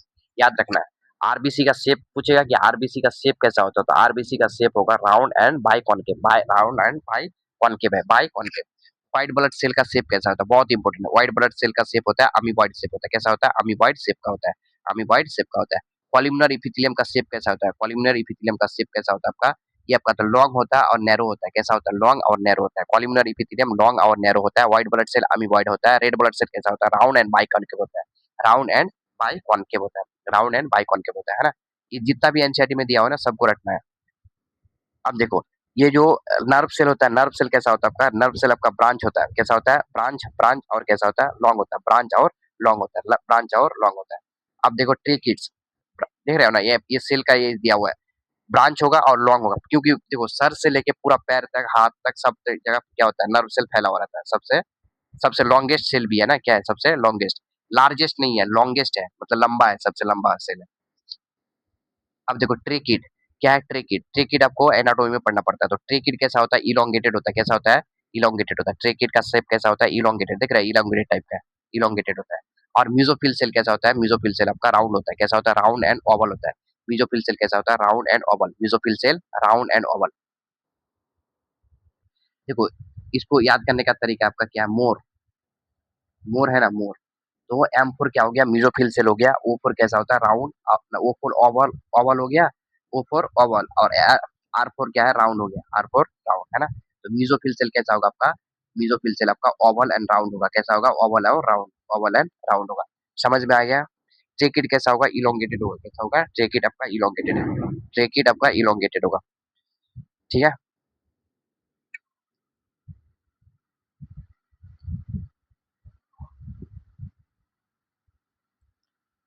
अब देखो, ये सारा चीज पहले ही पढ़ चुके हैं ना। ये सारा चीज पहले पढ़ चुके हैं कि बैक्टीरिया का साइज क्या है। बैक्टीरिया का साइज कितना होता है आपका? 3 से 5 माइक्रोमीटर होता है। कैसा होता है? 3 से 5 माइक्रोमीटर होता है। और सबसे लंबा, सबसे लार्जेस्ट है कि आपका लार्जेस्ट सेल आपका लार्जेस्ट आपका शुतुरमुर्ग का अंडा, शुतुरमुर्ग का अंडा, ऑस्ट्रिच सबसे लार्जेस्ट है। ये आपका क्या है? सॉरी, लॉन्ग, सॉरी लार्जेस्ट है ना, लार्जेस्ट है ना। और ह्यूमन आरबीसी की अगर बात करें, आरबीसी, ह्यूमन आरबीसी का क्या होता है? 7 माइक्रोमीटर होता है, 7 माइक्रोमीटर होता है, 7 माइक्रोमीटर डायमीटर है, 7 माइक्रोमीटर डायमीटर होता है। नर्व सेल की अगर बात करें, नर्व सेल कैसा होता है? नर्व सेल आपका लॉन्गेस्ट होता है। सबसे लॉन्गेस्ट क्या होता है आपका? नर्व सेल होता है। सबसे लॉन्गेस्ट आपका नर्व सेल होता है, सबसे लॉन्गेस्ट नर्व सेल होता है। अब ये सब याद नहीं करना है, तो ये सब क्या है? सेल का शेप है, कॉलमनर डिस्क होता है, कॉलमनर होता है, क्यूबोइडल होता है, थ्रेड लाइक होता है ना, ये सब शेप शेप होता है। Shape of the cell is में shape of the cell may vary with the function with the function they perform, है ना। फंक्शन के बेसिस पे उसका क्या होता है? शेप वेरी करता है, शेप क्या करता है? वेरी करता है, शेप आपका वेरी करता है। अब देखिए, ये प्रोकैरियोटिक सेल है ना। प्रोकैरियोटिक सेल के बारे में आप डिटेल पढ़ना है, प्रोकैरियोटिक सेल, है ना। प्रोकैरियोटिक सेल, प्रोकैरियोटिक सेल में देखो, प्रोकैरियोटिक सेल में आता क्या? अभी तो आपको बता दिए कि प्रोकैरियोटिक सेल में राइबोसोम वगैरह प्रेजेंट होता है। Prokaryotic cell, prokaryotic cell are represented the bacteria, क्या है? Bacteria, blue green algae, blue green algae, है ना। Mycoplasma, mycoplasma, PPLO, PPLO, mycoplasma, mycoplasma का ही मेंबर को क्या बोलते हैं? PPLO, pleuro pneumonia like organism. ये सब आपका प्रोकैरियोटिक सेल में आता है। किसमें आता है? प्रोकैरियोटिक सेल में। क्या बोला आगे? ये जनरली कैसा होता है? स्मॉल होता है और multiple more rapidly than eukaryotic cell. क्या बोले कि प्रोकैरियोटिक सेल का साइज क्या होगा? छोटा होगा, साइज आपका छोटा होगा, बट रैपिडली मतलब तेजी से डिवाइड करता है। क्या करता है? तेजी से डिवाइड करता है, multiple more rapidly than eukaryotic cell. समझ में आया? साइज में प्रोकैरियोटिक सेल क्या होगा आपका? साइज में छोटा होगा, बट तेजी से क्या करेगा आपका? तेजी से डिवाइड करेगा, तेजी से क्या करता है? डिवाइड करता है, तेजी से डिवाइड करता है, तेजी से क्या करेगा? डिवाइड करेगा। अब देखो, they they may vary greatly shape and size, they may vary the greatly shape and size। इसका साइज क्या होता है? वेरी कर सकता है। कोई भी सेल का साइज क्या होता है? वेरी कर सकता है। ये देखो, ये इसका मतलब फोर, चार बेसिक शेप दिया हुआ है। Four basic shape of bacteria कैसा होता है? एक होता है रॉड शेप, बेसिलस, जो बेसिलस एक बैक्टीरिया का नाम है बेसिलस, उसका शेप कैसा होता है? रॉड शेप का होता है। कैसा होता है? रॉड शेप का होता है। बेसिलस का शेप कैसा होगा? बेसिलस का शेप आपका रॉड शेप होगा। कैसा होगा? रॉड शेप का होगा। बेसिलस का शेप कैसा होगा? रॉड शेप का होगा। स्पिरिकल का कैसा होगा? कोकस होगा, sorry, bacillus rod shape, bacillus rod shape, और कोकस का कैसा होगा? स्पिरिकल शेप होगा। कैसा होगा? स्पिरिकल शेप होगा। और विब्रियो का कैसा होगा? कोमा शेप, विब्रियो का, vibrio coma shape, vibrio coma shape, है ना, कोमा शेप है। और एस्पारिलम कैसा होता है? स्पाइरल शेप का होता है। कैसा होता है? स्पाइरल शेप होता है। एस्पारिलम स्पाइरल शेप होगा, एस्पाइरल एस्पारिलम शेप होता है ना। यहाँ पे शेप थोड़ा बहुत दिया हुआ है, देखना है तो देख सकता है। 1 मिनट का आ गया, इसको याद करना है ना।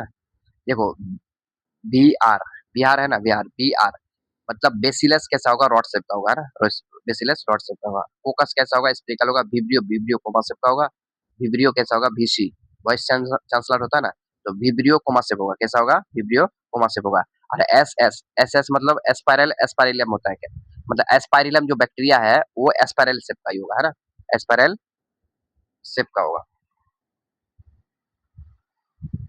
अब ये पॉइंट आपका बहुत इंपॉर्टेंट है, ये पॉइंट क्या आपका बहुत इंपॉर्टेंट। क्या बोल रहा है कि द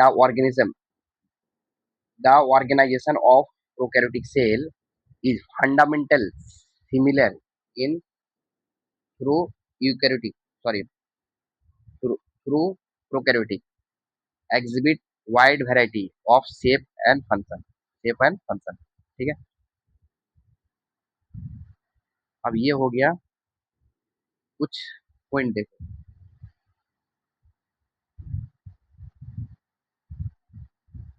प्रोकैरियोटिक सेल है ना, पहले नोट से पढ़ाते हैं ना, तब ये फिर समझ में आएगा ना, अचानक मतलब एनसीईआरटी समझ में जल्दी नहीं आएगा। नोट्स नोट्स में थोड़ा पढ़ा लेते हैं, उसके बाद फिर एनसीईआरटी में। प्रोकैरियोटिक सेल,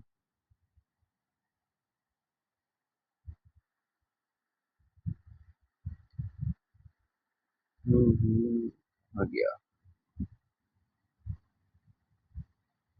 देखो, ये आपका क्या है?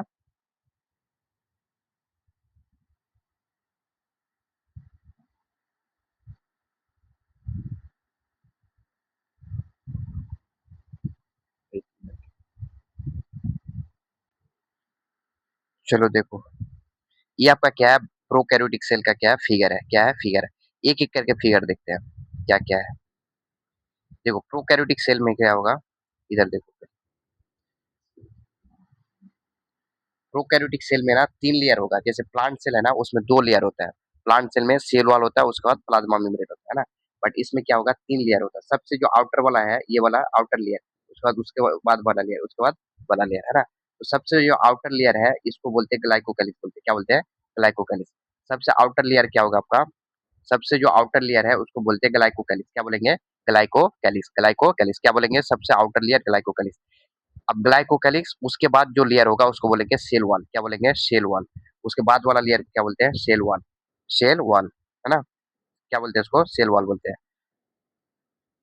बाद उसके बाद वाला लेयर को क्या बोलेंगे, प्लाज्मा मेम्ब्रेन। क्या बोलते हैं, प्लाज्मा मेम्ब्रेन, है ना, कोशिका झिल्ली जिसको बोलते हैं हिंदी में। अब देखो, अब तीनों के बारे में पहले पढ़ लेते हैं, उसके बाद फिर आगे बढ़ेंगे। जो सबसे आउटर लेयर होता है उसको क्या बोलेंगे, ग्लाइकोकैलिक्स। तो ग्लाइकोकैलिक्स आपका दो तरह का होता है। ग्लाइकोकैलिक्स क्या होगा आपका, दो तरह का होगा। ये आपका क्या है, ग्लाइकोकैलिक्स है, ग्लाइकोकैलिक्स।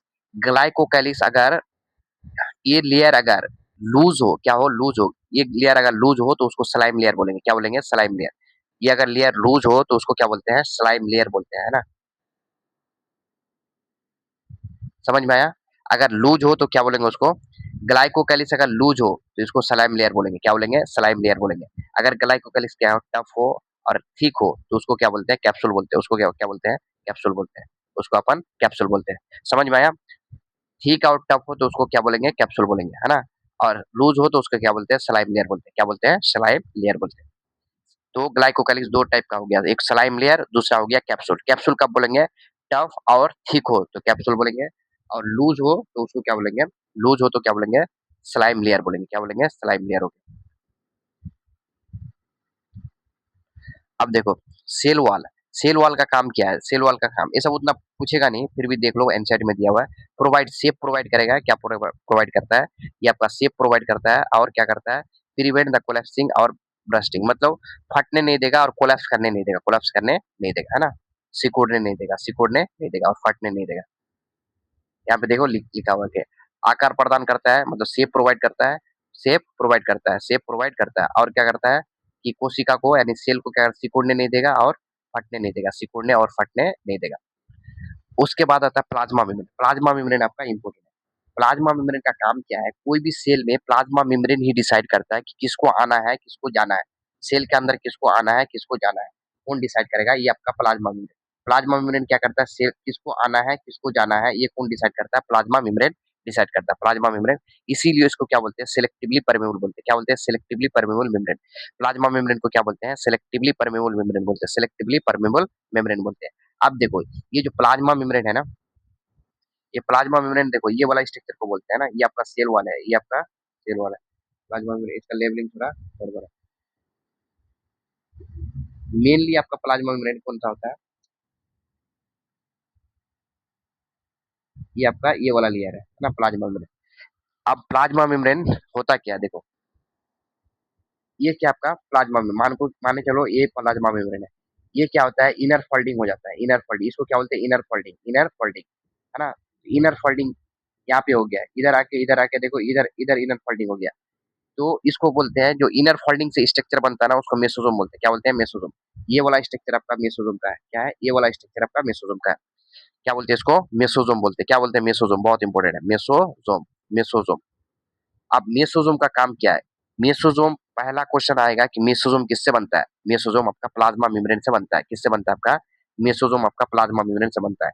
प्लाज्मा मेम्ब्रेन के इनर फोल्डिंग से क्या बोलता है, मेम्ब्रेन इनफोल्डिंग और मेम्ब्रेन एक्सटेंशन। मेम्ब्रेन के, प्लाज्मा मेम्ब्रेन के एक्सटेंशन और मेम्ब्रेन के इनर फोल्डिंग से बनता है। कौन सा मेम्ब्रेन, यहाँ पे सिर्फ मेम्ब्रेन लिखा है, तो मेम्ब्रेन का मतलब हो गया आपका प्लाज्मा मेम्ब्रेन। इसका प्लाज्मा मेम्ब्रेन का, है ना, प्लाज्मा मेम्ब्रेन का। ठीक है, इसको याद रखना। नेक्स्ट पॉइंट क्या है, ये जो जो जो भी काम करता है ना, ये सारा काम माइटोकॉन्ड्रिया यूकेरियोट में करता है, यूकेरियोट में करता है ना, यूकेरियोट में करता है। नेक्स्ट पॉइंट क्या करता है, ये सेल वॉल फॉर्मेशन में हेल्प करता है। सारा पॉइंट इंपॉर्टेंट है, सारा पॉइंट एनसीईआरटी में है। सेल वॉल फॉर्मेशन में हेल्प करता है। क्या करता है, सेल वॉल फॉर्मेशन में कौन हेल्प करता है, मेसोसोम हेल्प करता है, मेसोसोम हेल्प करता है।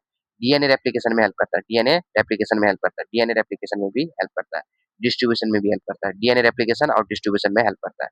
लास्ट पॉइंट तो और इंपॉर्टेंट है, क्या है कि ये क्या करता है, रेस्पिरेशन में हेल्प करता है और सीक्रेशन में हेल्प करता है ना। रेस्पिरेशन में वो पूछेगा कि प्रोकैरियोट में कौन सा स्ट्रक्चर है जो रेस्पिरेशन में हेल्प करता है, तो आंसर क्या जाएगा आपका, मेसोजोम, मेसोजोम, है ना। क्या जाएगा आपका आंसर, मेसोजोम। क्या क्या बोले फिर एक बार बताओ। मेसोजोम बहुत इंपॉर्टेंट है। मेसोजोम बनता किससे, आपका प्लाज्मा मेम्ब्रेन से बनता है। सिंपल याद रखना है, प्लाज्मा मेम्ब्रेन का इनर फोल्डिंग, इनर मतलब अंदर की ओर धस जाता है, तो उसी से मेसोजोम का फॉर्मेशन होता है। मेसोजोम का काम क्या है, सेल वॉल बनाता है। क्या बनाता है, सेल वॉल का फॉर्मेशन में हेल्प करता है, डीएनए का रेप्लिकेशन में हेल्प करता है और डिस्ट्रीब्यूशन में हेल्प करता है ना। और रेस्पिरेशन में हेल्प करता है और सिक्रेशन में हेल्प करता है। Cell wall formation, DNA replication, respiration, secretion, है ना। कम से कम इतना याद रखना है। Cell wall formation, DNA replication, respiration और सिक्रेशन में क्या करता है, हेल्प करता है। कौन, मेसोजोम, मेसोजोम, ठीक है, मेसोजोम। देखो मेम्ब्रेन, मेम्ब्रेन से एक तो मेसोजोम बनता है और एक स्ट्रक्चर बनता है जिसको बोलते हैं क्रोमेटोफोर बोलते हैं। क्या बोलते हैं, क्रोमेटोफोर। तो क्रोमेटोफोर यहाँ पे मेंशन इसलिए नहीं है कि हर एक बैक्टीरिया के पास क्रोमेटोफोर नहीं होता है। क्या होता है इसको, क्रोमेटोफोर। अरे एक मिनट,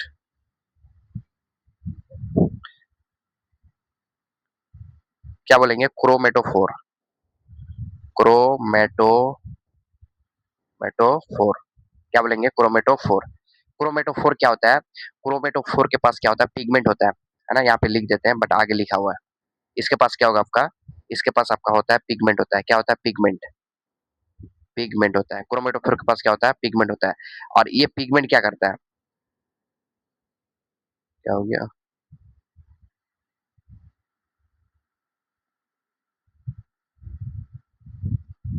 एक मिनट, हैंग कर रहा है।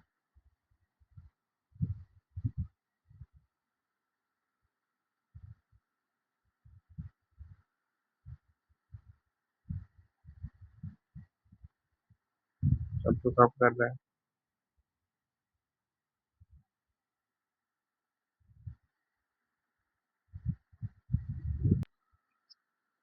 देखो क्या बोले कि क्रोमेटोफोर के पास, क्रोमेटोफोर के पास क्या होता है, पिगमेंट होता है, पिगमेंट।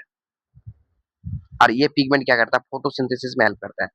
फोटोसिंथेसिस में क्या करता है, फोटोसिंथेसिस में हेल्प करता है। इसका मतलब ये हुआ कि सारा बैक्टीरिया के पास क्रोमेटोफोर प्रेजेंट नहीं होता है। ऐसा बैक्टीरिया जो फोटोसिंथेसिस करता है उसी के पास क्या होता है, आपका क्रोमेटोफोर होता है। क्या बोले कि सारा बैक्टीरिया के पास क्रोमेटोफोर प्रेजेंट नहीं होता है।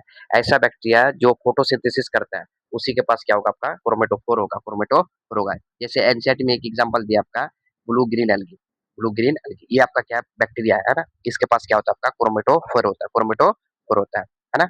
याद रखना। आपका दो मेम्ब्रेन, मतलब मेम्ब्रेन से, प्लाज्मा मेम्ब्रेन से दो स्ट्रक्चर बना। क्या क्या स्ट्रक्चर बना, एक आपका मेसोजोम का फॉर्मेशन हुआ, दूसरा आपका क्रोमेटोफोर का फॉर्मेशन हुआ, क्रोमेटोफोर का फॉर्मेशन हुआ, है ना। अब देखो पहले बाहर वाला स्ट्रक्चर सब देख लेते हैं। यहाँ पे देखो, ये तो दिख रहा होगा अच्छा से, है ना। यहाँ पे देखो प्लाज्मा मेम्ब्रेन से ही स्ट्रक्चर निकला है, ये वाला स्ट्रक्चर निकला है। इसको बोलते हैं फ्लैजेला बोलते हैं। क्या बोलते हैं इसको, फ्लैजेला बोलते हैं। क्या बोलते हैं, फ्लैजेला बोलते हैं। इसमें तीन पार्ट होता है, जो इससे बैक्टीरिया से डायरेक्ट अटैच आता है उसको बोलते हैं बेसल बॉडी। क्या बोलते हैं, बेसल बॉडी। और उसके बाद वाला स्ट्रक्चर को क्या बोलते हैं, हुक बोलते हैं। क्या बोलते हैं, हुक बोलते हैं। और उसका फिलामेंट बोलते हैं। क्या बोलते हैं, फिलामेंट बोलते हैं। तो इसका मतलब हुआ कि फ्लैजेला के पास क्या होता है, तीन स्ट्रक्चर होता है, बेसल बॉडी, हुक और फिलामेंट। बेसल बॉडी, हुक और फिलामेंट। ये फ्लैजेला का काम क्या है, फ्लैजेला का काम है कि इसको मूवमेंट कराना, किसको, बैक्टीरिया का मूवमेंट कराना, बैक्टीरिया का मूवमेंट कराना, ठीक है। उसके बाद देखो यही से क्या होता है, और एक प्लाज्मा मेम्ब्रेन से ही क्या होता है, और एक स्ट्रक्चर निकलता है ना। यहीं से एक स्ट्रक्चर निकलता है, इस स्ट्रक्चर का नाम है पीली, है क्या है, पीली है, पीली। क्या बोलते हैं इसको, पीली बोलते हैं, पीली।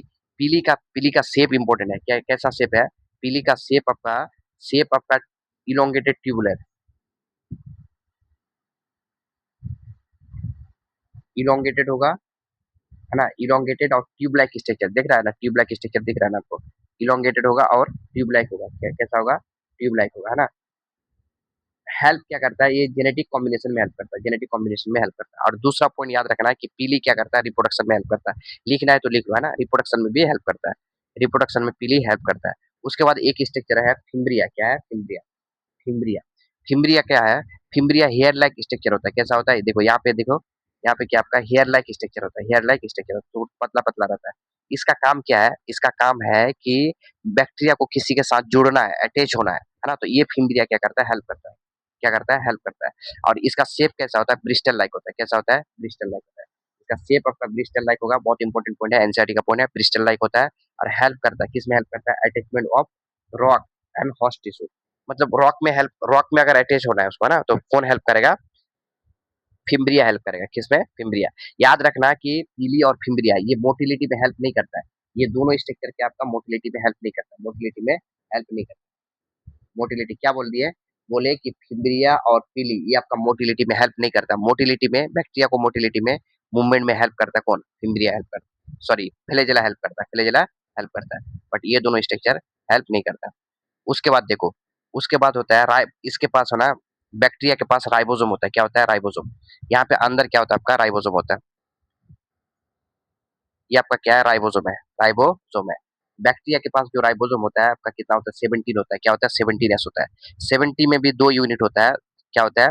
दो यूनिट होता है। 70 में क्या होता है? दो यूनिट होता है। कितना होता है? 50 और एक 50 होता है, दूसरा क्या होता है? 30 होता है। दूसरा 30 होता है। 17s राइबोसोम होता है। याद रखना कि 17s राइबोसोम आपका कहाँ पे मिलता है? पीसीएम में मिलता है। पीसीएम में मिलता है। किसमें मिलता है? पीसीएम। पीसीएम का मतलब क्या हुआ? पीसीएम का मतलब हुआ कि P for prokaryotic cell, C for chloroplast और M for mitochondria.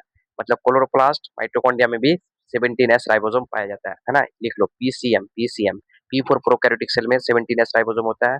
C for क्या हो गया? सी फोर हो गया क्या? क्लोरोप्लास्ट। और एम फोर क्या हो गया? माइटोकॉन्ड्रिया। ये तीनों के पास क्या होता है? 17s राइबोसोम प्रेजेंट होता है। 17s राइबोसोम प्रेजेंट होता है। अब देखो यहाँ पे एक स्ट्रक्चर यहाँ पे लिखा है कि पोलिसोम। पोलिसोम क्या होता है? देखो पोलिसोम ये क्या आपका? एमआरएनए है। हम ये क्या बनाए? एमआरएनए। हम ये बनाए एमआरएनए, है ना? एमआरएनए पे क्या होता है? एमआरएनए पे क्या होता है कि बहुत सारा राइबोसोम आ जाता है। ये आपका क्या है? राइबोसोम है। राइबोसोम का यूनिट है। क्या है? राइबोसोम। तो कोलिजोम क्या होता है कि सिंगल एमआरएनए पे, सिंगल मतलब एक एमआरएनए पे बहुत सारा राइबोसोम जुड़ जाता है, अटैच हो जाता है लीनियरली, तो उसको क्या बोलते हैं? पोलिजोम बोलते हैं। क्या बोलते हैं? पोलिजोम। क्या बोले? पोलिजोम। इसको अपन क्या बोलते हैं? पोलिजोम। बहुत इंपॉर्टेंट है ना? पोलिजोम या फिर पोलीराइबोसोम। पोलिजोम या फिर पोलीराइबोसोम। मतलब क्या हुआ? सिंगल एमआरएनए पे बहुत सारा राइबोसोम जुड़ जाता है, तो उसी को क्या बोलते हैं? पोलिजोम बोलते हैं या फिर पोलीराइबोसोम बोलते हैं। पोलीराइबोसोम बोलते हैं। यहाँ तक तो कोई दिक्कत नहीं है, इतना हो गया ना? अब देखो, अब क्या होता है कि इसके पास क्या होता है? ये क्रोमोसोम होता है। बैक्टीरिया के पास क्या होता है? क्रोमोसोम होता है। यहाँ पे देखो, ये जो स्ट्रक्चर देख रहे हो ना, ये आपका ऐसे गोल गोल स्ट्रक्चर होता है। गोल गोल स्ट्रक्चर होता है ना? तो इसको बोलते हैं न्यूक्लियोइड बोलते हैं। क्या बोलते हैं? न्यूक्लियोइड। न्यूक्लियोइड क्या बोलेंगे? न्यूक्लियोइड बोलेंगे। न्यूक्लियोइड क्या बोलते हैं? इसको न्यूक्लियोइड बोलते हैं। न्यूक्लियोइड क्या है? न्यूक्लियोइड आपका मेन क्रोमोसोम है। बैक्टीरिया का क्या होता है? न्यूक्लियोइड आपका मेन क्रोमोसोम। सर्कुलर स्ट्रक्चर और एक होता है। क्या होता है? और एक सर्कुलर, ये भी आपका सर्कुलर स्ट्रक्चर, ये भी सर्कुलर स्ट्रक्चर होता है। तो ये आपका, इसको बोलते हैं प्लाज्मिड बोलते हैं। क्या बोलते हैं? प्लाज्मिड। बट ये आपका क्रोमोसोम का काम नहीं करता। इसको बोलते हैं, इसको क्या बोलते हैं? एक्स्ट्रा क्रोमोसोमल और circular DNA. Extra chromosomal circular DNA. Plasmid को क्या बोलते हैं? Extra chromosomal circular DNA. इसका मतलब हुआ कि मेन क्रोमोसोम आपका ये है। मेन क्रोमोसोम कौन है? न्यूक्लियोइड। कौन है? न्यूक्लियोइड। अब न्यूक्लियोइड के बारे में क्या क्या लिखा है देखो। न्यूक्लियोइड को क्या बोलते हैं? जीनोमिक डीएनए बोलते हैं। क्या बोलते हैं? जीनोमिक या क्रोमोसोमल डीएनए। क्या बोलते हैं? जीनोमिक डीएनए या फिर क्रोमोसोमल डीएनए। इसका मतलब ये हुआ कि न्यूक्लियोइड न्यूक्लियोइड के पास क्या होता है? आपका जीन होता है। क्या होता है? जीन होता है ना? इसीलिए इसको क्या बोलते हैं? जीनोमिक डीएनए बोलते हैं या फिर क्रोमोसोमल डीएनए बोलते हैं। ये कैसा होता है? बहुत इंपॉर्टेंट है। ये आपका डबल स्टैंडर्ड होता है। डबल स्टैंडर्ड मतलब दो धागा वाला होता है, सर्कुलर होता है और नेकेड होता है। नेकेड मतलब कोई झिल्ली नहीं होता है, कोई झिल्ली नहीं होता है। क्या क्या बोले? डबल स्टैंडर्ड, सर्कुलर और नेकेड होता है। इसको कैसे लिखा जाता है कि डबल स्टैंडर्ड डीएस डीएनए होता है। कैसा होता है? DS DNA. ये आपका डी फोर क्या हो गया? डबल, एस फोर स्टैंडर्ड और DNA double standard, double standard DNA होता है। और कैसा होता है? सर्कुलर होता है और नेकेड होता है। सर्कुलर मतलब गोल होगा, सर्कुलर मतलब गोल होगा, और नेकेड मतलब इसके ऊपर कोई झिल्ली वगैरह नहीं होता है। झिल्ली वगैरह नहीं होता है, इसलिए क्या होता है? नेकेड होता है। ठीक है, सारा पॉइंट एनसीईआरटी का है ना? अभी एनसीईआरटी पढ़ेंगे तो और समझ में आएगा। अब देखो, इसके पास क्या होता है? बैक्टीरिया के पास क्या होता है? हिस्टोन प्रोटीन एब्सेंट रहता है। क्या बोले, बैक्टीरिया के पास क्या होता है, हिस्टोन प्रोटीन एब्सेंट होता है। हिस्टोन प्रोटीन के बारे में यहाँ पे देखो, यहाँ पे लिखा हुआ है हिस्टोन प्रोटीन। ये हिस्टोन प्रोटीन क्या होता है, हिस्टोन प्रोटीन एक बेसिक प्रोटीन होता है। कैसा होता है, बेसिक बेसिक प्रोटीन है। कैसा प्रोटीन है, बेसिक प्रोटीन है, बेसिक प्रोटीन। और ये आपका यूकैरियोटिक सेल में पाया जाता है। इसमें यूकैरियोटिक सेल में पाया जाता है, यूकैरियोटिक सेल में, है ना। हिस्टोन कैसा है, हिस्टोन के बारे में पूछेगा कि हिस्टोन कैसा प्रोटीन है। हिस्टोन आपका बेसिक प्रोटीन है और ये प्रेजेंट कहाँ पे होता है, यूकैरियोटिक सेल में प्रेजेंट होता है, यूकैरियोटिक सेल में प्रेजेंट होता है ना। इसमें बैक्टीरिया में क्या होता है, नॉन हिस्टोन प्रोटीन पाया जाता है, जो कि नॉन हिस्टोन प्रोटीन आपका एसिडिक प्रोटीन होता है, एसिडिक प्रोटीन होता है। यहाँ तक कोई दिक्कत नहीं है ना, यहाँ तक कोई दिक्कत नहीं है। आगे देखो, आगे क्या है कि जो इसके अंदर जो लिक्विड होता है, क्या होता है, जो लिक्विड होता है, इसके अंदर जो भी लिक्विड होता है ये आपका लिक्विड टाइप का आता है। तो इस लिक्विड को क्या बोलते हैं, साइटोप्लाज्म बोलते हैं। क्या बोलते हैं, इस लिक्विड को साइटोप्लाज्म बोलते हैं, साइटोप्लाज्म बोलते हैं। क्या बोलते हैं, साइटोप्लाज्म, साइटोप्लाज्म, है ना। यहाँ पे क्या लिखा है, लिक्विड के साइटोप्लाज्म के बारे में तो क्या लिखा है देखो, क्या बोला, membrane bound cell organelles are absent.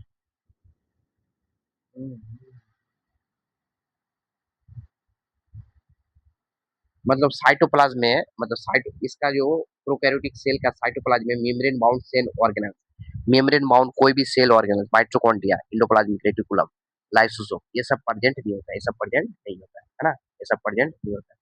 अब देखो यहाँ पे एक स्ट्रक्चर होता है, ये वाला स्ट्रक्चर है ना, इसको क्या बोलते हैं, इंक्लूजन बॉडी बोलते हैं। क्या बोलते हैं, inclusion body. Inclusion body important है ना, इंक्लूजन बॉडी क्या बोलते हैं इसको, इंक्लूजन बॉडी। इंक्लूजन बॉडी क्या कैसा होता है देखो, ये आपका इंक्लूजन बॉडी है, इंक्लूजन बॉडी। इंक्लूजन बॉडी ये क्या होता है, not membrane by any membrane, मतलब इसके पास कोई मेम्ब्रेन नहीं होता, कोई मेम्ब्रेन नहीं होता है, यानी non membrane bound. Inclusion body आपका नॉन मेम्ब्रेन बाउंड होता है, नॉन मेम्ब्रेन बाउंड होता है ना। और ये इंक्लूजन बॉडी आपका कितने टाइप का होता है, देखो ये इंक्लूजन बॉडी आपका तीन टाइप का होता है। तीन टाइप क्या, मतलब ये सब क्या आपका इंक्लूजन बॉडी है, इंक्लूजन बॉडी है। क्या क्या आपका, गैस वैक्यूल एक इंक्लूजन बॉडी है, फॉस्फेट ग्रेनुल्स इंक्लूजन बॉडी है, तीन ही एनसीईआरटी में दिया हुआ है। ये आपका green, sorry glycogen granules, gas vacuole, phosphate granules और ग्लाइकोजन ग्रेनुअल्स, ये सब क्या आपका इंक्लूजन बॉडी है, इंक्लूजन बॉडी है, जबकि नॉन मेम्ब्रेन बाउंड होता है।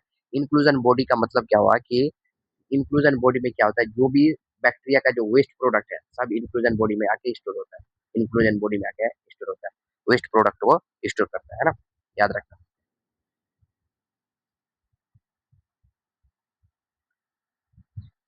इसके बारे में क्या लिखा है देखो, फॉस्फेट ग्रेनुल्स के बारे में, फॉस्फेट ग्रेनुल्स स्टोर फॉस्फेट, ये फॉस्फेट को क्या करता है, स्टोर करता है। ग्लाइकोजन ग्रेनुल्स ये आपका स्टोर फूड, फूड रिजर्व को स्टोर करता है, फूड रिजर्व को स्टोर करता है ना। आप देखिए गैस वैक्यूल की अगर बात करें, गैस वैक्यूल कहाँ कहाँ प्रेजेंट होता है, ये आपका इंपॉर्टेंट है। गैस वैक्यूल प्रेजेंट रहता है, गैस वैक्यूल प्रेजेंट रहता है ब्लू ग्रीन एल्गी में, ब्लू ग्रीन एल्गी में, है ना। Purple and green, green bacteria, इसमें ब्लू ग्रीन एल्गी, पर्पल और ग्रीन बैक्टीरिया के पास क्या होता है, गैस वैक्यूल होता है, सबके पास नहीं होता है। क्या बोले, ब्लू ग्रीन एल्गी, पर्पल और ग्रीन बैक्टीरिया के पास क्या होता है आपका, गैस वैक्यूल पाया जाता है, गैस वैक्यूल पाया जाता है। देखो बहुत सारा चीज है ना, पूरा एक लेक्चर चलता है, अच्छा से सारा चीज आपको बता दिए, प्रोकैरियोटिक सेल के बारे में पूरा बता दिए, है ना। अब देखो, ये तो प्रोकैरियोटिक सेल पढ़ लिया ना, अभी एनसीईआरटी पढ़ेंगे, हमें टेंशन नहीं लेना, एनसीईआरटी पढ़ेंगे, एनसीईआरटी पढ़ेंगे। इसमें थोड़ा देख लो, थोड़ा डिफरेंस देख लो, है ना। प्रोकैरियोटिक सेल और यूकैरियोटिक सेल में क्या होता है, दोनों में क्या डिफरेंस होता है वो थोड़ा सिंपल में। ये आपका साइज की अगर बात करें तो साइज की बात उतना नहीं पूछेगा ना, ये साइज होता है 0.1 से 10 माइक्रोमीटर। और यूकैरियोटिक सेल साइज क्या है, यूकैरियोटिक सेल का साइज क्या होता है आपका, बड़ा होता है। यूकैरियोटिक सेल का साइज आपका बड़ा होता है, दिख रहा है ना, तो बड़ा कर देते हैं, चलो आप दिखेगा, है ना। न्यूक्लियस की अगर बात करें, न्यूक्लियस नाभिक की बात करें, इसके पास क्या होता है, true nucleus, true, no true nucleus, इसके पास न्यूक्लियस होता ही नहीं। प्रोकैरियोटिक सेल के पास न्यूक्लियस होता ही नहीं, न्यूक्लियस होता ही नहीं। बट इसके पास यूकैरियोटिक सेल के पास क्या होता है आपका, न्यूक्लियस प्रेजेंट होता है, न्यूक्लियस प्रेजेंट होता है। डीएनए के बारे में अभी पढ़े, डीएनए कैसा होता है, सिंगल होता है, क्या होता है, सिंगल होता है, सर्कुलर होता है और नेकेड होता है। कैसा होता है, सिंगल, सर्कुलर और नेकेड और डबल स्टैंडर्ड, डबल स्टैंडर्ड होता है, किसके पास, प्रोकैरियोटिक सेल के पास। और यूकैरियोटिक सेल के पास क्या होगा, मल्टीपल होगा, मल्टीपल मतलब एक से ज्यादा होगा, एक से ज्यादा होगा और लीनियर होगा, कैसा होगा, लीनियर।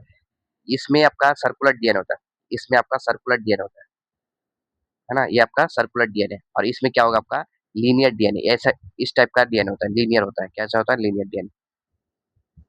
क्या क्या बोल दिए, मतलब मल्टीपल होगा, एक से ज्यादा होगा, इसमें एक ही था, यूकैरियोटिक सेल में एक से ज्यादा होगा, लीनियर होगा, कैसा होगा लीनियर होगा, और हिस्टोन प्रोटीन पर्जन होगा। अभी हम बोले ना कि हिस्टोन प्रोटीन यूकैरियोटिक सेल में पर्जन होता है, जबकि प्रोकैरियोटिक सेल में एब्सेंट रहता है, प्रोकैरियोटिक सेल में क्या होगा आपका एब्सेंट रहता है।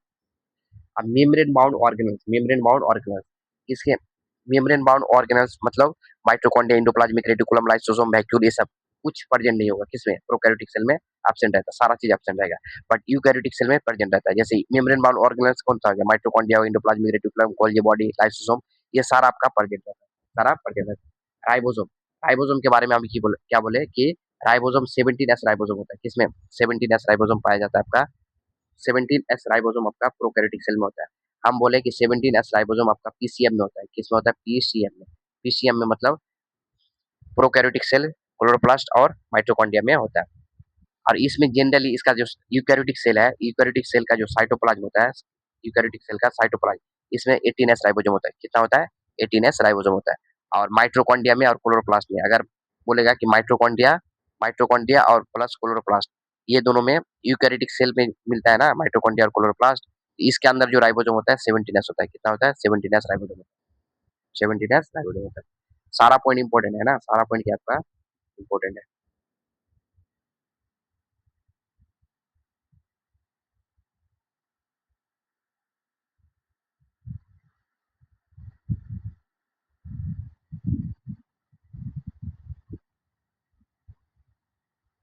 चलो अब देखो, राइबोसोम हो गया अब सेल वॉल क्या है, cell wall, cell wall, cell wall, तो सेल वॉल की अगर बात करें तो बैक्टीरिया का जो सेल वॉल है ना, वो पेप्टिडोग्लाइकन का बना होता है, किसका पेप्टिडोग्लाइकन का बना होता है, किसका बना होता है पेप्टिडोग्लाइकन का बना होता है। और पेप्टिडोग्लाइकन होता है ना, पेप्टिडोग्लाइकन, ये फिर बना होता है, ये यूनिट से बना होता है, मतलब मोनोमर से बना होता है, कौन मोनोमर, नाग और नेम, नाग प्लस नेम, नाग प्लस नेम, ये क्या होता है, ये आपका हेट्रोपोलीमर होता है, मतलब N acetyl glucosamine, N acetyl muramic acid, N acetyl glucosamine, N acetyl muramic acid, आपको लिखना है तो लिख लीजिए ना। बैक्टीरिया, क्या बोले कि बैक्टीरिया का जो सेल वॉल होता है पेप्टिडोग्लाइकन का बना होता है, और पेप्टिडोग्लाइकन में मोनोमर होता है, कौन नाग और नेम, है ना, नाग और नेम मिलकर पेप्टिडोग्लाइकन बनाएगा, पेप्टिडोग्लाइकन सेल वॉल बनाएगा, सेल वॉल बनाएगा, यहाँ तक कोई दिक्कत नहीं है। अब देखो, जो यूकैरियोटिक सेल में अभी बोले थे कि यूकैरियोटिक सेल में दो सेल आता है, प्लांट सेल और एनिमल सेल, उनका उनका सेल हो गया प्लांट सेल, हो गया प्लांट सेल और एनिमल सेल। तो प्लांट सेल जो होता है उसका इसका सेल वॉल किस चीज से, सेलुलोज से बना होता है, किससे बना होता है सेलुलोज से बना होता है, और भी होता है सेलुलोज के अलावा हेमिसेलुलोज, पैक्टिन, प्रोटीन भी होता है ना, आगे पढ़ना है, ये आपका सेलुलोज हो गया। और इसमें सेल वॉल ऑप्शन रहेगा, किसमें एनिमल सेल में क्या होगा आपका सेल वॉल ऑप्शन रहेगा, सेल वॉल क्या होगा आपका एब्सेंट रहेगा, सेल वॉल एब्सेंट रहेगा, ठीक है, यहाँ तक कोई दिक्कत नहीं है। साइटोप्लाज्म, प्लाज्मा मेम्ब्रेन हो गया, अब उसके बाद साइटोप्लाज्म, साइटोप्लाज्म क्या होगा साइटोप्लाज्म, साइटोप्लाज्म दोनों में पर्जन होता है, क्या होता है दोनों में साइटोप्लाज्म पर्जन रहता है, नो साइटोस्केलेटन, साइटोस्केलेटन एक होता है ना, स्ट्रक्चर होता है साइटोस्केलेटन स्ट्रक्चर, आगे पढ़ाएंगे, ये इसमें नहीं पाया जाता है, बट इसमें साइटोस्केलेटन पाया जाता है, यूकैरियोटिक सेल में साइटोस्केलेटन पाया जाता है, साइटोस्केलेटन पाया जाता है। फ्लैजेला की अगर बात करें, फ्लैजेला क्या है, फ्लैजेला, फ्लैजेला सिंपल स्ट्रक्चर होता है, किसमें और फ्लैजिलिन प्रोटीन का बना होता है, कौन सा प्रोटीन होता है फ्लैजिलिन प्रोटीन का बना होता है, सिंपल स्ट्रक्चर होगा फ्लैजिलिन प्रोटीन का बना होगा। इसमें कॉम्प्लेक्स स्ट्रक्चर होता है, कैसा होता है फ्लैजेला, इसमें कैसा होता है कॉम्प्लेक्स स्ट्रक्चर होता है, 9+2 अरेंजमेंट होता है, कितना होता है 9+2 अरेंजमेंट होता है, 9+2 है ना, माइक्रोट्यूबुल, इसमें क्या होता है माइक्रोट्यूब, बहुत सारा माइक्रोट्यूबुल होता है। अब 9+2 अरेंजमेंट क्या होता है चैप्टर का लास्ट में है ना, लास्ट में उसको पढ़ाएंगे। उसके बाद cell division, sorry cell division, ये क्या आपका cell division, cell division, cell division की अगर बात करें तो इसमें बाइनरी फिजन होता है, कौन सा फिजन होता है बाइनरी फिजन होता है, बाइनरी फिजन होता है, इसमें क्या होता है आपका, इसमें आपका माइटोसिस और म्योसिस होता है, माइटोसिस और म्योसिस होता है, क्या होता है माइटोसिस और म्योसिस होता है, सेल डिवीजन हो गया। अब देखो जीन एक्सप्रेशन, ये आपका बहुत इंपॉर्टेंट है ना, जीन एक्सप्रेशन की अगर बात करें, जीन एक्सप्रेशन, जीन एक्सप्रेशन की अगर बात करें तो इसमें जो जीन एक्सप्रेशन जब हो रहा होगा तो आपका क्या होता है ट्रांसक्रिप्शन चलता है, ट्रांसलेशन चलता है, ट्रांसक्रिप्शन ट्रांसलेशन, तो ट्रांसक्रिप्शन और ट्रांसलेशन दोनों आपका किस में चलता है एक साथ चलता है और साइटोप्लाज्म में ही चलता है, क्या कहाँ पे चलेगा, एक साथ चलेगा और साइटोप्लाज्म में ही चलेगा। क्यों ऐसा है कि प्रोकैरियोटिक सेल में क्या होता है, न्यूक्लियस वगैरह नहीं होता, न्यूक्लियस वगैरह नहीं होता है, इसलिए ट्रांसक्रिप्शन भी चलता है और मतलब ट्रांसक्रिप्शन और ट्रांसलेशन दोनों साथ में चलता है, दोनों साथ में चलता है और दोनों साइटोप्लाज्म में चलता है। बट इसमें क्या होता है कि ट्रांसक्रिप्शन न्यूक्लियस में चलता है, यूकैरियोटिक सेल में ट्रांसक्रिप्शन न्यूक्लियस में चलता है और ट्रांसलेशन साइटोप्लाज्म में चलता है। किस में चलता है, साइटोप्लाज्म में चलता है। क्या बोले कि ट्रांसक्रिप्शन ट्रांसक्रिप्शन ट्रांसक्रिप्शन ये क्या आपका ट्रांसक्रिप्शन है, ये ट्रांसक्रिप्शन न्यूक्लियस में चलता है, किसमें, यूकैरियोटिक सेल में, और ट्रांसलेशन किसमें चलता है, साइटोप्लाज्म में चलता है। बहुत ही इंपॉर्टेंट पॉइंट है, बहुत ही इंपॉर्टेंट पॉइंट है। इसमें किस में चलेगा, दोनों साथ में चलता है और साइटोप्लाज्म में ही चलता है, क्योंकि इसके पास न्यूक्लियस होता ही नहीं ना, न्यूक्लियस होता ही नहीं। यूकैरियोटिक सेल के पास न्यूक्लियस होता है, इसलिए क्या होता है, ट्रांसक्रिप्शन न्यूक्लियस में होता है, किसमें होता है, न्यूक्लियस में होता है ना। ट्रांसक्रिप्शन ट्रांसलेशन क्या होता है आपको पता है, देखो यहाँ पे थोड़ा बता देते हैं। ये क्या होता है, डीएनए, अरे यार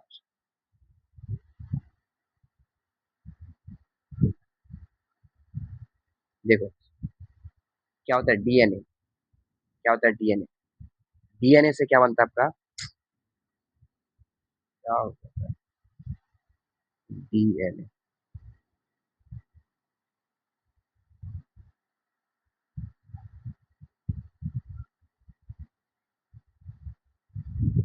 डीएनए डीएनए से बनता है क्या आपका, डीएनए से बनता है आपका पहले आरएनए, क्या बनता है आरएनए, और आरएनए से फिर बनता है आपका प्रोटीन, क्या बनता है आपका, प्रोटीन बनता है, प्रोटीन बनता है।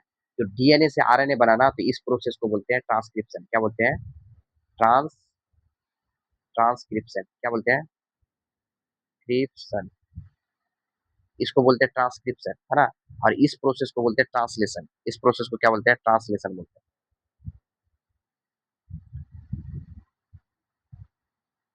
ट्रांसलेशन, इसको क्या बोलेंगे अपन, ट्रांसलेशन बोलेंगे, क्या बोलेंगे, ट्रांसलेशन बोलेंगे।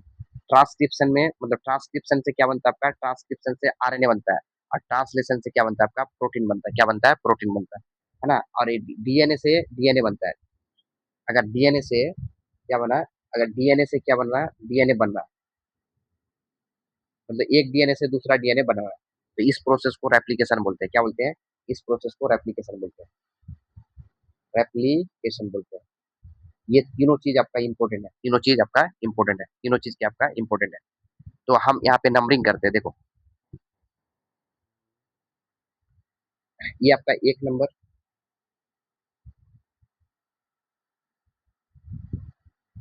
ये क्या हो गया,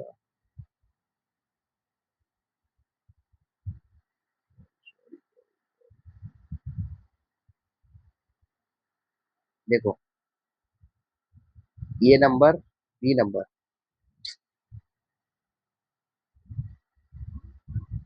चला गया, पूरा हो गया, बैक वीडियो हो रहा है,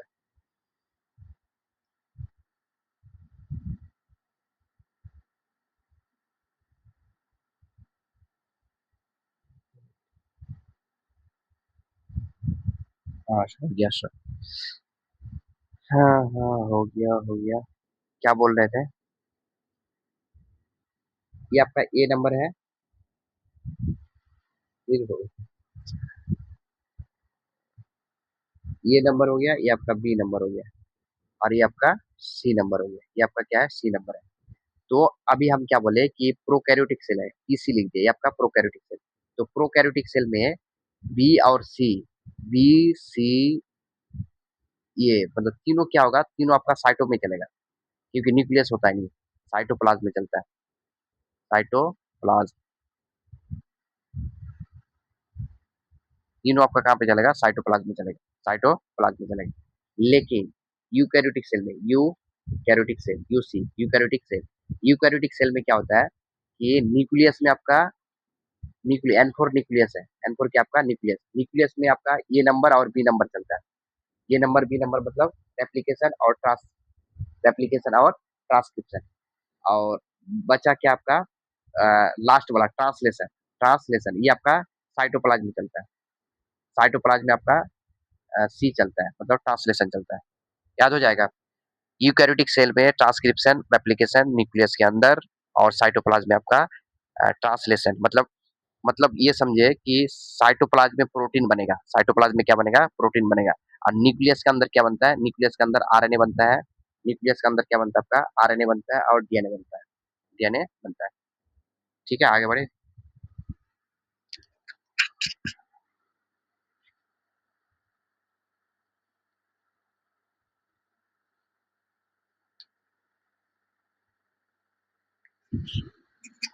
सॉरी सॉरी, थोड़ा साउंड का प्रॉब्लम हो गया था ना।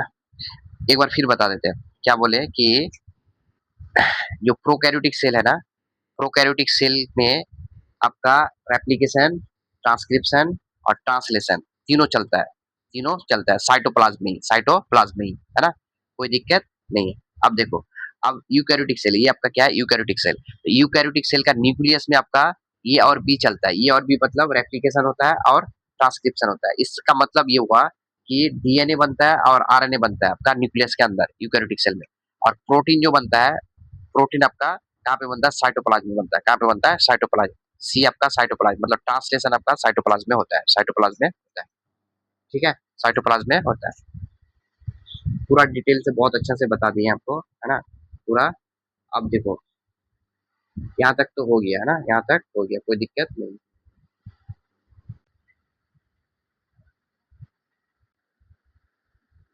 हेलो हेलो, अब जा रही है आवाज? चलो देखो, प्लाज्मिड के बारे में क्या क्या बोले।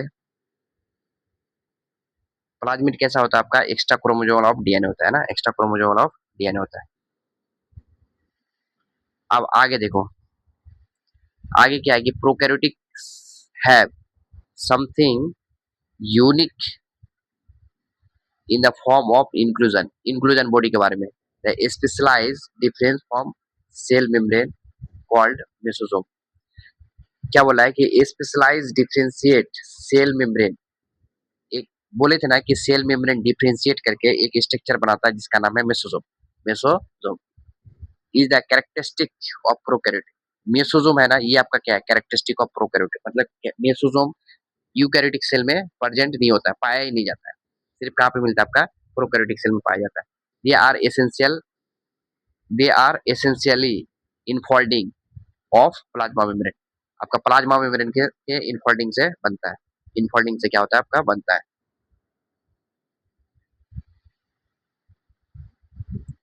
आगे बढ़े। अब देखो इसमें क्या है कि ये साइज दिया हुआ है, साइज पहले आपको बता दिया है। एक टिपिकल बैक्टीरिया का साइज क्या होता है, 1 से 2 माइक्रोमीटर होता है। पीपीएलओ का साइज याद रखना, पीपीएलओ एक 0.1 माइक्रोमीटर होता है। कितना होता है, 0.1 माइक्रोमीटर होता है। वायरस, वायरस का साइज कितना होता है, 0.02 से 0.2 माइक्रोमीटर होता है। ये आपका वायरस का है। और ये आपका एक टिपिकल यूकैरियोटिक का साइज कितना होता है, 10 से 20 माइक्रोमीटर होता है, 20 माइक्रोमीटर होता है ना। ये थोड़ा देख लेना।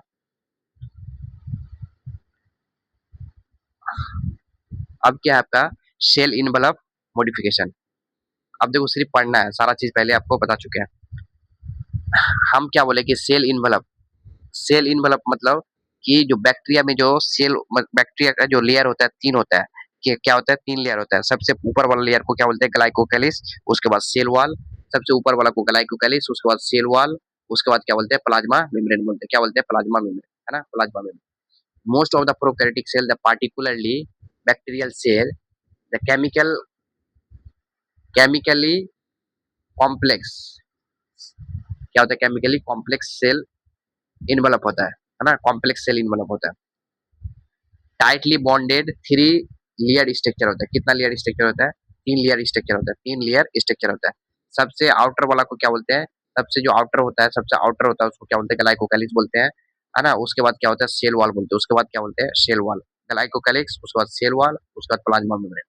ये आपका 3 लेयर हो गया, 3 लेयर हो गया। क्या क्या बोल दिए, सबसे आउटर क्या हो गया, सबसे आउटर मोस्ट हो गया ग्लाइकोकैलिक्स,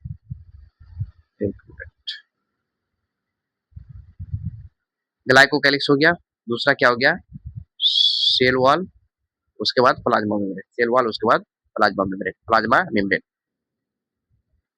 अब क्या लिखा हो देखो, each layer of envelope perform the distinct function, they act together single protective unit. है ना, सब कोई मिलके एक क्या है, प्रोटेक्टिव यूनिट बनाता है। तीनों मिलके क्या है, सिंगल प्रोटेक्टिव यूनिट का फॉर्मेशन करता है ना। Bacteria can be classified into two group basis of difference their cell envelope. Cell envelope के बेसिस पे दो दो ग्रुप में बांटा गया है ना। याद रखना कि जो ग्राम पॉजिटिव होता है और ग्राम नेगेटिव बैक्टीरिया, ये किसके बेसिस पे बांटा गया है? तो सेल इनवेलप के बेसिस पे। किसके बेसिस पे? सेल इनवेलप के बेसिस पे, है ना। ग्राम पॉजिटिव और ग्राम नेगेटिव, ग्राम पॉजिटिव और ग्राम नेगेटिव। मतलब ग्राम पॉजिटिव उसको बोलेंगे, ग्राम पॉजिटिव उसको बोलेंगे जो ग्राम को ग्रहण कर ले, ग्राम स्टेन को क्या कर ले, ग्रहण कर ले, ग्रहण कर ले, है ना। टैक ऑफ द ग्राम स्टेन, तो उसको क्या बोलेंगे, ग्राम पॉजिटिव बोलेंगे। और जो ग्रहण ना करे, डू डिड नोट या डू नोट, तो उसको क्या बोलते हैं, ग्राम नेगेटिव बोलते हैं, ग्राम नेगेटिव बोलेंगे, है ना। दो टाइप का हो गया, दो टाइप का हो गया।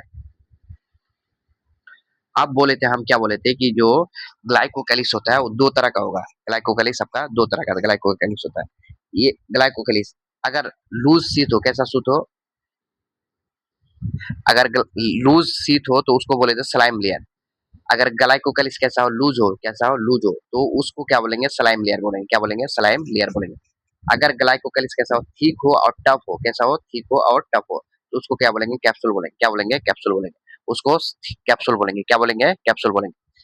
Cell wall determine the shape of cell. Cell wall क्या करता है, सेल वॉल का फंक्शन क्या है, ये determine the shape of cell, provide का the strong structural support and bursting collapsing, ये सबसे बचाता है सेल वॉल। सेल वॉल का काम है ना।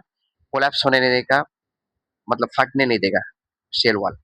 अब देखो प्लाज्मा मेम्ब्रेन के बारे में, प्लाज्मा मेम्ब्रेन, ये आपका क्या है, प्लाज्मा मेम्ब्रेन। प्लाज्मा मेम्ब्रेन के बारे में क्या बोले थे कि प्लाज्मा मेम्ब्रेन क्या क्या होता है आपका, सिलेक्टिवली परमेबल मेम्ब्रेन होता है। मतलब प्लाज्मा मेम्ब्रेन ही डिसाइड करता है कि किसको आना है, किसको जाना है। कौन डिसाइड करता है, प्लाज्मा मेम्ब्रेन। इसीलिए इसको क्या बोलते हैं, सिलेक्टिवली परमेबल मेम्ब्रेन है, सिलेक्टिवली परमेबल मेम्ब्रेन बोलते हैं। Interaction with the outer world, आगे क्या लिखा है, मतलब ये आउटर वर्ल्ड से इंटरेक्ट करता है मेनली।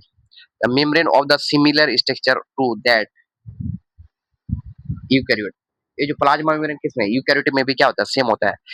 प्रोकैरियोटिक का प्लाज्मा मेम्ब्रेन और यूकैरियोटिक का प्लाज्मा मेम्ब्रेन दोनों क्या होता है, सिमिलर होता है। क्या होता है, सिमिलर होता है, सिमिलर होता है। अब देखो मेसोसोम के बारे में पढ़ना है, मेसोसोम के बारे में पढ़ना है। स्पेशल मेम्ब्रेन स्ट्रक्चर है। स्पेशल मेम्ब्रेन मतलब मेम्ब्रेन, प्लाज्मा मेम्ब्रेन से जो स्ट्रक्चर बनाता है उसका नाम है मेसोसोम। प्लाज्मा मेम्ब्रेन से और स्ट्रक्चर बनाता है, उसको बोले थे क्रोमेटोफोर। मेसोसोम और क्रोमेटोफोर प्लाज्मा मेम्ब्रेन के इनफोल्डिंग से बनता है, इनफोल्डिंग से बनता है, प्लाज्मा मेम्ब्रेन से बनता है। अब मेसोसोम के बारे में क्या लिखा है कि form the by extension of plasma membrane, किससे बनता है आपका, प्लाज्मा मेम्ब्रेन के एक्सटेंशन से बनता है, एक्सटेंशन से बनता है। एक्सटेंशन आर, ये किस किस फॉर्म में रहता है, ये एक्सटेंशन होके ना अलग अलग फॉर्म में रहता है। वेसिकल के फॉर्म में रहेगा, ट्यूब्यूल के फॉर्म में रहेगा और लैमेली के फॉर्म में रहेगा। वेसिकल, ट्यूब्यूल और लैमेली, वेसिकल, ट्यूब्यूल और लैमेली किसके फॉर्म में रहेगा, वेसिकल के फॉर्म में, ट्यूब्यूल्स के फॉर्म में और लैमेली के फॉर्म में रहेगा। वेसिकल्स के फॉर्म में, ट्यूब्यूल्स के फॉर्म में और लैमेली के फॉर्म में प्रेजेंट रहेगा, है ना। कौन, मेसोजोम, है ना, मेसोजोम। आगे है सेल वॉल के बारे में पढ़ना। देखो सेल वॉल, ये थोड़ा नहीं दिख रहा होगा ना, कोई नहीं, अपना एनसीईआरटी में देखो, है ना। Cell wall, cell wall formation, ये फंक्शन है ना। अभी ये पहले ही हम पढ़ा दिए थे कि प्लाज्मा मेम्ब्रेन का मेसोसोम का फंक्शन है। यहाँ पे लिख देते हैं हम, क्या करते हैं, थोड़ा लिख देते हैं।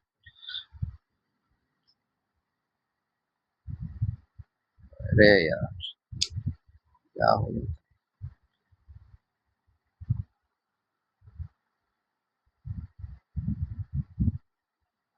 मेसो, क्या था आपका, मेसोसोम, मेसोसोम, है ना, मेसोसोम। इसका फंक्शन क्या क्या था, एक तो प्लाज्मा मेम्ब्रेन से बनता है, किससे बनता है, प्लाज्मा मेम्ब्रेन से बनता है। दूसरी बात, इसका फंक्शन आपका क्या क्या था, फंक्शन इंपॉर्टेंट था। फंक्शन आपका, फंक्शन क्या था कि ये सेल वॉल बनाता है, cell wall, cell wall, cell wall का फॉर्मेशन में हेल्प करता है। किसको, सेल वॉल को, सेल वॉल का फॉर्मेशन में हेल्प करता है। दूसरा पॉइंट, डीएनए रेप्लिकेशन में हेल्प करता है, डीएनए रेप्लिकेशन में हेल्प करता है, डीएनए में, डीएनए रेप्लिकेशन। और क्या था इसका, रेस्पिरेशन में, सिक्रेशन में, सिक्रेशन में हेल्प करता है ना। यहाँ पे देखो सारा चीज लिखा हुआ है। डीएनए रेप्लिकेशन में हेल्प करेगा, है ना, डीएनए रेप्लिकेशन में हेल्प करेगा और डिस्ट्रीब्यूशन भी करेगा, डॉटर सेल में, है ना, डिस्ट्रीब्यूशन भी करेगा। रेस्पिरेशन में हेल्प करता है, रेस्पिरेशन में हेल्प करता है, सिक्रेशन में हेल्प करता है। Cell wall formation, DNA replication, distribution, respiration और सिक्रीशन, है ना? ये 5 फंक्शन दिया हुआ है एनसीईआरटी में, 5 फंक्शन दिया हुआ है, इसको याद कर लेना। ये जो मेसोसोम है ना, ये क्या करता है? ये आपका ऐसे-ऐसे इनफोल्डिंग हो जाता है ना, तो ये क्या-क्या है? सरफेस एरिया को बढ़ाता है। Increasing the surface area of plasma membrane. Plasma membrane का क्या करता है? सरफेस एरिया को बढ़ाता है और एंजाइमेटिक कंटेंट को भी बढ़ाता है, ठीक है? इस पॉइंट को ध्यान में रखना। आगे क्या लिखा है? सम प्रोकैरियोट आर दैट,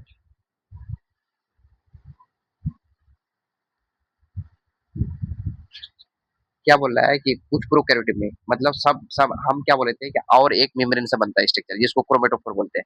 तो कुछ प्रोकैरियोट, सब प्रोकैरियोट में क्या होता है? मेम्ब्रेन बाउंड एक्सटेंशन और एक स्ट्रक्चर है जिसको बोलते हैं क्रोमेटोफोर। क्या बोलते हैं? क्रोमेटोफोर। ये क्या आपका क्रोमेटोफोर। इसके पास क्या होता है? पिगमेंट होता है। क्या होता है? पिगमेंट होता है। और ये क्या करता है? फोटोसिंथेसिस में हेल्प करता है। फोटोसिंथेसिस में हेल्प करता है। ये चीज आपको पहले लिखा चुका है। फोटोसिंथेसिस में क्या करता है? हेल्प करता है। यहाँ तक हो गया। Motile, non motile. बैक्टीरिया आपका मोटाइल भी हो सकता है, नॉन मोटाइल भी हो सकता है। क्या हो सकता है? मोटाइल भी हो सकता है और नॉन मोटाइल भी हो सकता है। अगर इफ मोटाइल, अगर ये मोटाइल है तो उसके पास क्या होगा? Thin, have thin filamentous extension, filamentous extension from cell wall. उसको क्या बोलते हैं? फ्लैजेला। क्या बोलते हैं? फ्लैजेला। मतलब किससे, ये चीज याद रखना कि सेल वॉल के एक्सटेंशन से क्या बनता है आपका? क्या बोले कि सेल वॉल के एक्सटेंशन से क्या बनता है आपका? सेल वॉल के एक्सटेंशन से क्या बनता है आपका? फ्लैजेला बनता है। क्या बनता है? फ्लैजेला बनता है। और जो बैक्टीरिया मोटाइल होगा उसके पास फ्लैजेला होता है। हम क्या बोले थे कि मोटिलिटी में हेल्प कौन करता है? फ्लैजेला करता है। और जो बैक्टीरिया क्या होगा? नॉन मोटाइल होगा। क्या होगा? नॉन मोटाइल होगा, तो उसके पास क्या होगा? फ्लैजेला ऑप्शन रहेगा। Bacteria show the range and number and arrangement of flagella. अलग अलग होता है, अलग अलग होता है। Bacterial flagellum is composed of 3 part. इस इस फ्लैजेला के पास कितना कितना पार्ट था? 3 पार्ट था। एक आपका फिलामेंट था, लॉन्गेस्ट पार्ट था, उसका बाद हुक था, उसका बेसल बॉडी था। क्या था? हुक था और basal body. Basal body direct bacteria से जुड़ा हुआ रहता है, बैक्टीरिया से जुड़ा हुआ रहता है। बैक्टीरिया से क्या रहता है? जुड़ा हुआ रहता है, ठीक है? द फिलामेंट, फिलामेंट क्या था? लॉन्गेस्ट पोर्शन है। क्या है? लॉन्गेस्ट पोर्शन, सबसे बड़ा पोर्शन कौन सा? फिलामेंट है। Extend from cell surface to outside, cell surface to outside. यहाँ तक तो हो गया है ना? अब देखो, फ्लैजेला कंप्लीट हो गया। फ्लैजेला के बारे में क्या बोले कि फ्लैजेला आपका बन निकलता है, आपका सेल वॉल से निकलता है। और फ्लैजेला आपका 3 पार्ट होता है, बेसल बॉडी, हुक, उसके बाद फिलामेंट। फिलामेंट सबसे बड़ा पोर्शन है, मतलब सबसे लंबा होता है, सबसे लंबा होता है। उसके बाद देखो पीली और फिम्बिया के बारे में पढ़ना है। क्या आपका? पीली और एक फिम्बिया बहुत इंपॉर्टेंट है। पीली पीली आपका पीलिन प्रोटीन से बना होता है, पीलिन प्रोटीन से बना होता है। दोनों आपका सरफेस स्ट्रक्चर है। कैसा स्ट्रक्चर है? सरफेस स्ट्रक्चर है। दोनों आपका कैसा है? सरफेस स्ट्रक्चर है। मोटिलिटी में कोई हेल्प नहीं करता है, मोटिलिटी में कोई हेल्प नहीं करता है। Not play do not play role in motility, है ना?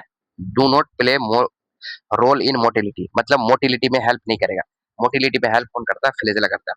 पीली के बारे में क्या लिखा है? पीली क्या है? इलोंगेटेड ट्यूबुलर स्ट्रक्चर है। कैसा है? इलोंगेटेड ट्यूबुलर स्ट्रक्चर होता है, ट्यूबुलर स्ट्रक्चर होता है। और स्पेशल प्रोटीन का बना होता है जिसका नाम है पिलिन प्रोटीन। पिलिन प्रोटीन क्या? कौन सा प्रोटीन? पिलिन प्रोटीन। उसका फिम्ब्रिया के बारे में देखो।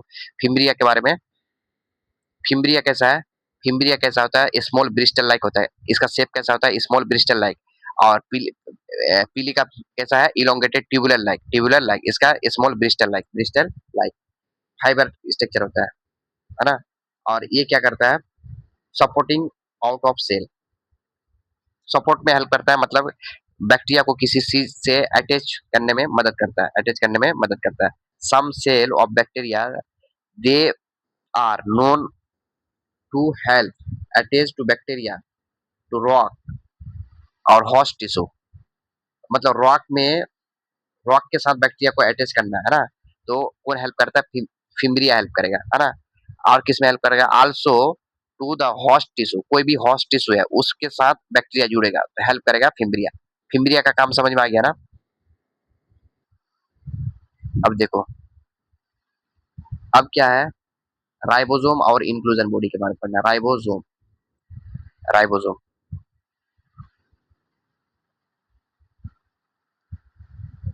क्या है? प्रोकैरियोटिक सेल है। प्रोकैरियोटिक सेल का राइबोसोम के बारे में पढ़ना है। राइबोसोम, प्रोकैरियोटिक सेल में राइबोसोम कितना होता है? 17s होता है। क्या होता है? 17s होता है, आपको पता है ना? Associated with the plasma membrane, किससे associated with plasma, plasma membrane से जुड़ा हुआ रहता है, associated with plasma membrane of cell, plasma membrane से मतलब राइबोसोम होता है ना वो प्लाज्मा मेम्ब्रेन से जुड़ा हुआ रहता है। आगे क्या है, आगे क्या है कि इसका साइज इंपॉर्टेंट है, ये साइज दिया हुआ है 15 नैनोमीटर से 20 नैनोमीटर इसका साइज है, क्या है इसका साइज है 15 से 20 नैनोमीटर इसका क्या होता है आपका साइज होता है, इसका राइबोसोम का साइज होता है। कौन सा राइबोसोम, प्रोकैरियोटिक राइबोसोम का, प्रोकैरियोटिक राइबोसोम। और ये बना होता है 50 और 30 यूनिट, यानी 17 एस राइबोसोम होता है। 17 एस क्या होता है आपका राइबोसोम होता है, तो उसमें 2 यूनिट होता है, 50 एस होता है और 30 होता है, 50 और 30 है ना, 50 और 30।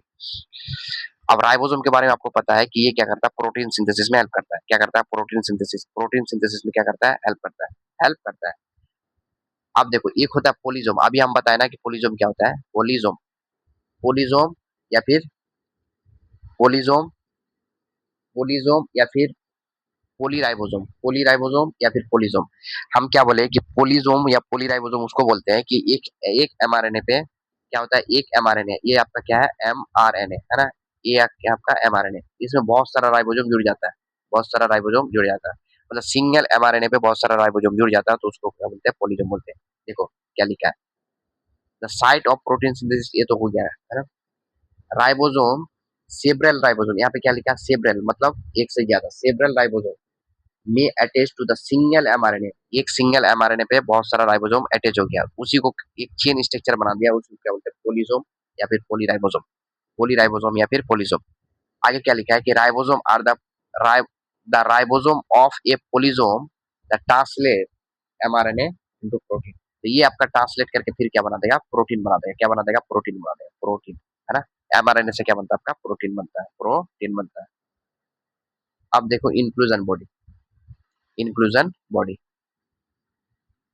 इंक्लूजन बॉडी के बारे में क्या बोले थे, इंक्लूजन बॉडी के बारे में बोले थे कि सेल के अंदर एक स्ट्रक्चर होता है, नॉन मेम्ब्रेन बाउंड स्ट्रक्चर होता है, उसको बोले थे इंक्लूजन बॉडी, इंक्लूजन बॉडी। और ये क्या करता था, ये आपका क्या करता है, जितना भी वेस्ट प्रोडक्ट है ये यहाँ पे स्टोर होता है। Reserve material, reserve material in prokaryotic cell, prokaryotic cell store in plasm, store in cytoplasm, cytoplasm in the form of inclusion body, in the form of inclusion body. Not boundary, मतलब इसके पास क्या होता है, note boundary bye membrane, मतलब इसके inclusion body के पास क्या होता है, मेम्ब्रेन बाउंड नहीं होता, मतलब मेम्ब्रेन से घिरा हुआ नहीं रहता, नहीं घिरा हुआ रहता है। फ्री इन साइटोप्लाज्म, साइटोप्लाज्म में क्या होता है, फ्रीली तैरते रहता है, फ्री इन साइटोप्लाज्म। ये एग्जांपल क्या आपका, phosphate granules, phosphate granules, example क्या आपका इंपॉर्टेंट है, फॉस्फेट ग्रेनुअल्स, ये आपका इंक्लूजन बॉडी है, क्या है, फॉस्फेट ग्रेनुअल्स इंक्लूजन बॉडी है।